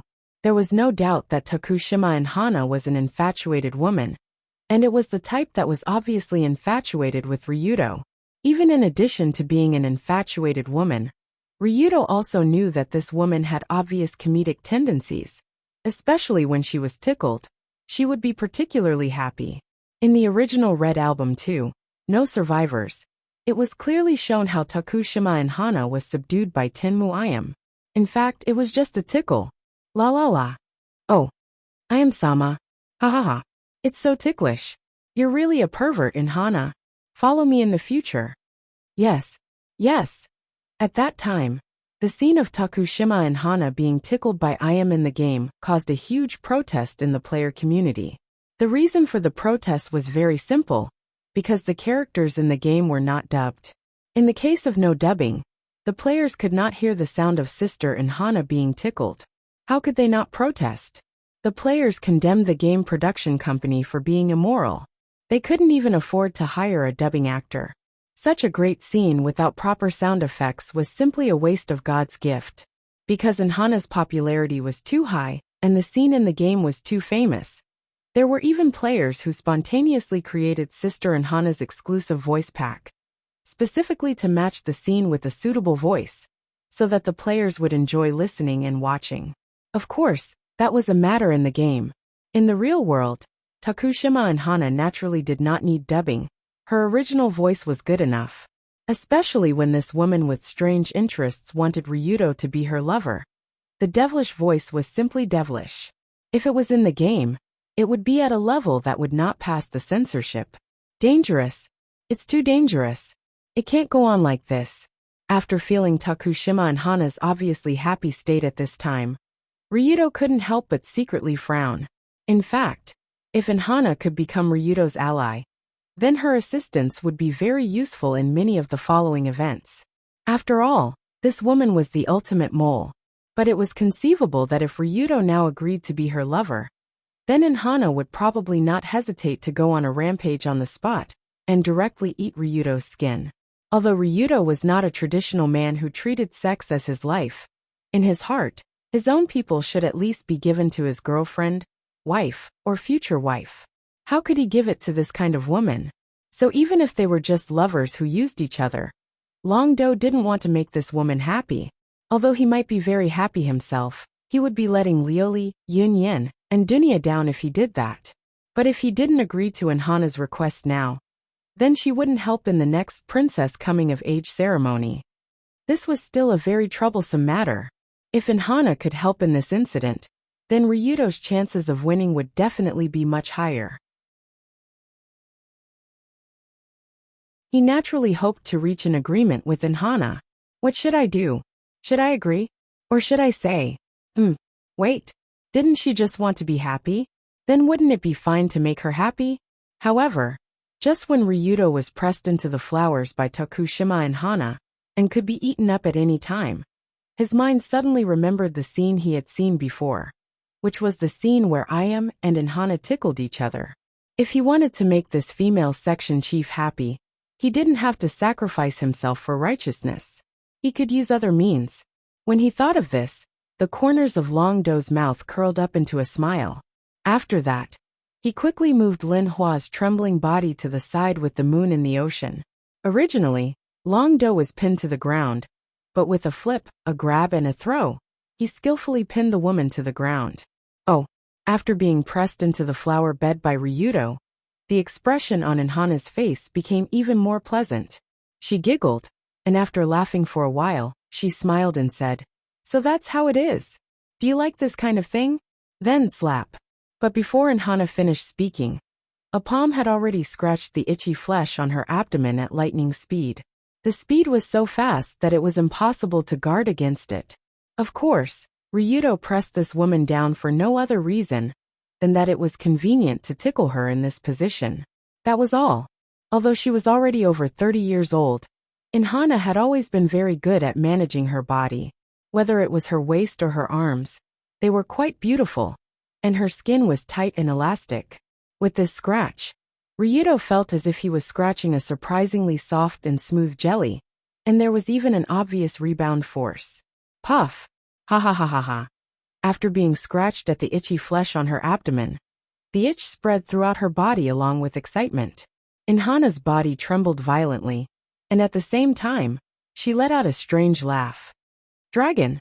Ryudo-kun? You! Swish!" Before he finished speaking, he reached out and scratched again. But this time, he scratched Hana's armpit, which was more likely to itch. Moreover, from the looks of it, he seemed to be using more force than before. With Ryudo's current hand strength, scratching a person's body was no joke. He could really achieve the effect of scratching with a prop. Hana suddenly opened her mouth wide. She wanted to laugh, but she couldn't, and her body trembled even more violently. Her slender legs twisted subconsciously, and the more itchy it was, the more joy burst out in her heart, making her feel both physically and mentally comfortable. There's hope. Let's keep scratching." Seeing that this crazy woman was getting more excited the more he scratched, Ryudo did not hold back, and continued to scratch with both hands. Walala walala walala. In this way, in the garden in the corner of the kokyo, a subtle and strange sound kept coming from the flower bed, and it was not until 10 minutes later that it gradually returned to normal. When Ryudo was sure that he had scratched Hana, the section chief of the search department had already collapsed on him like a soft noodle. Her eyes were blurred, and saliva was dripping from the corner of her mouth. Her pretty face was red, and she looked like she had laughed too much. Suddenly, Ryudo smiled and asked in her ear, "Sister and Hana, are you satisfied with my service?" If it was a normal woman, she might have turned hostile on the spot after being scratched like this, but Hana looked very satisfied. She took a deep breath, reached out and combed her sweat-soaked hair, and replied weakly, "Ryudo-kun, I didn't know you had such an ability. I almost fainted from laughing." Hana did not know that Ryudo knew about her hobby. She only thought that Ryudo liked to play like this since he was born. For a moment, she liked this little handsome guy even more. After all, Ryudo was handsome and charming, and he liked to scratch her like this.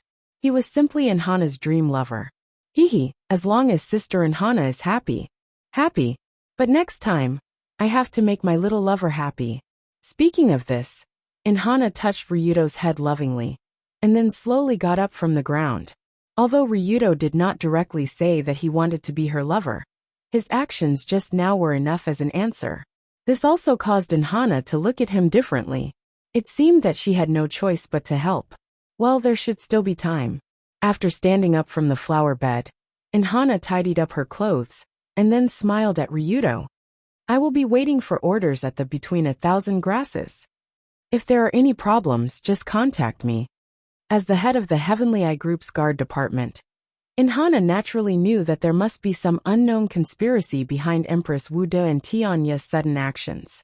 However, so far, the Heavenly Eye Group was still busy with their own affairs, and they had no time to pay attention to second-rate goods like Little and Tianya. Hana's own sources of information were not enough to spy on the conspiracy, so she could only protect Ryudo from the side. After she got up, she said while pointing to a long and narrow courtyard in the south of the main hall, not far away. The Between 1,000 Grasses was generally a place for the participants in the main hall to rest. Now most of the guests were also there, waiting for the official opening of the princess's coming-of-age ceremony. According to the previous announcement, Princess Fukudaheim's coming-of-age ceremony would be officially held at about 11 o'clock. After a series of ceremonies, the guests who came to watch the ceremony would eat in the Liansui Hall, not far away, and then prepare for the afternoon press conference. Because Hana's body was a little sticky, she hurriedly looked for a place to change her clothes, and Ryudo walked toward the main hall alone.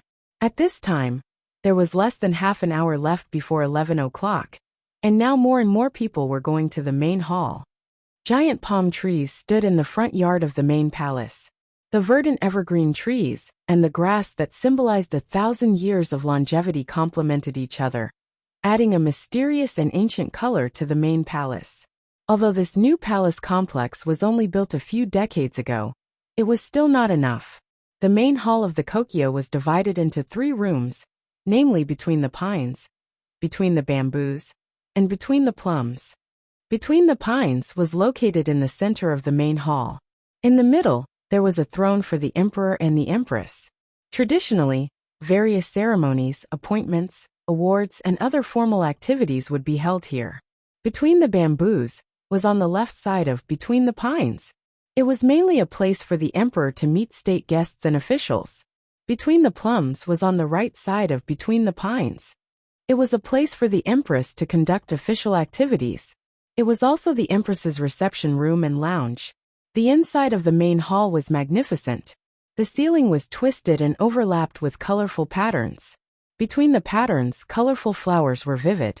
The surrounding walls were decorated with purple and red satin with dragon patterns. The ceiling was hung with satin curtains. The furniture was all made of black sandalwood, palm, and other hardwood. It looked gorgeous, elegant, and solemn. Although he didn't think highly of this small palace, when he came here, Ryudo could still feel the unique sense of luxury of the imperial family, the smell of burning money everywhere. You're tuning in to the Earbook Haven YouTube channel. Don't forget to subscribe and join us on this journey to catch the most captivating stories.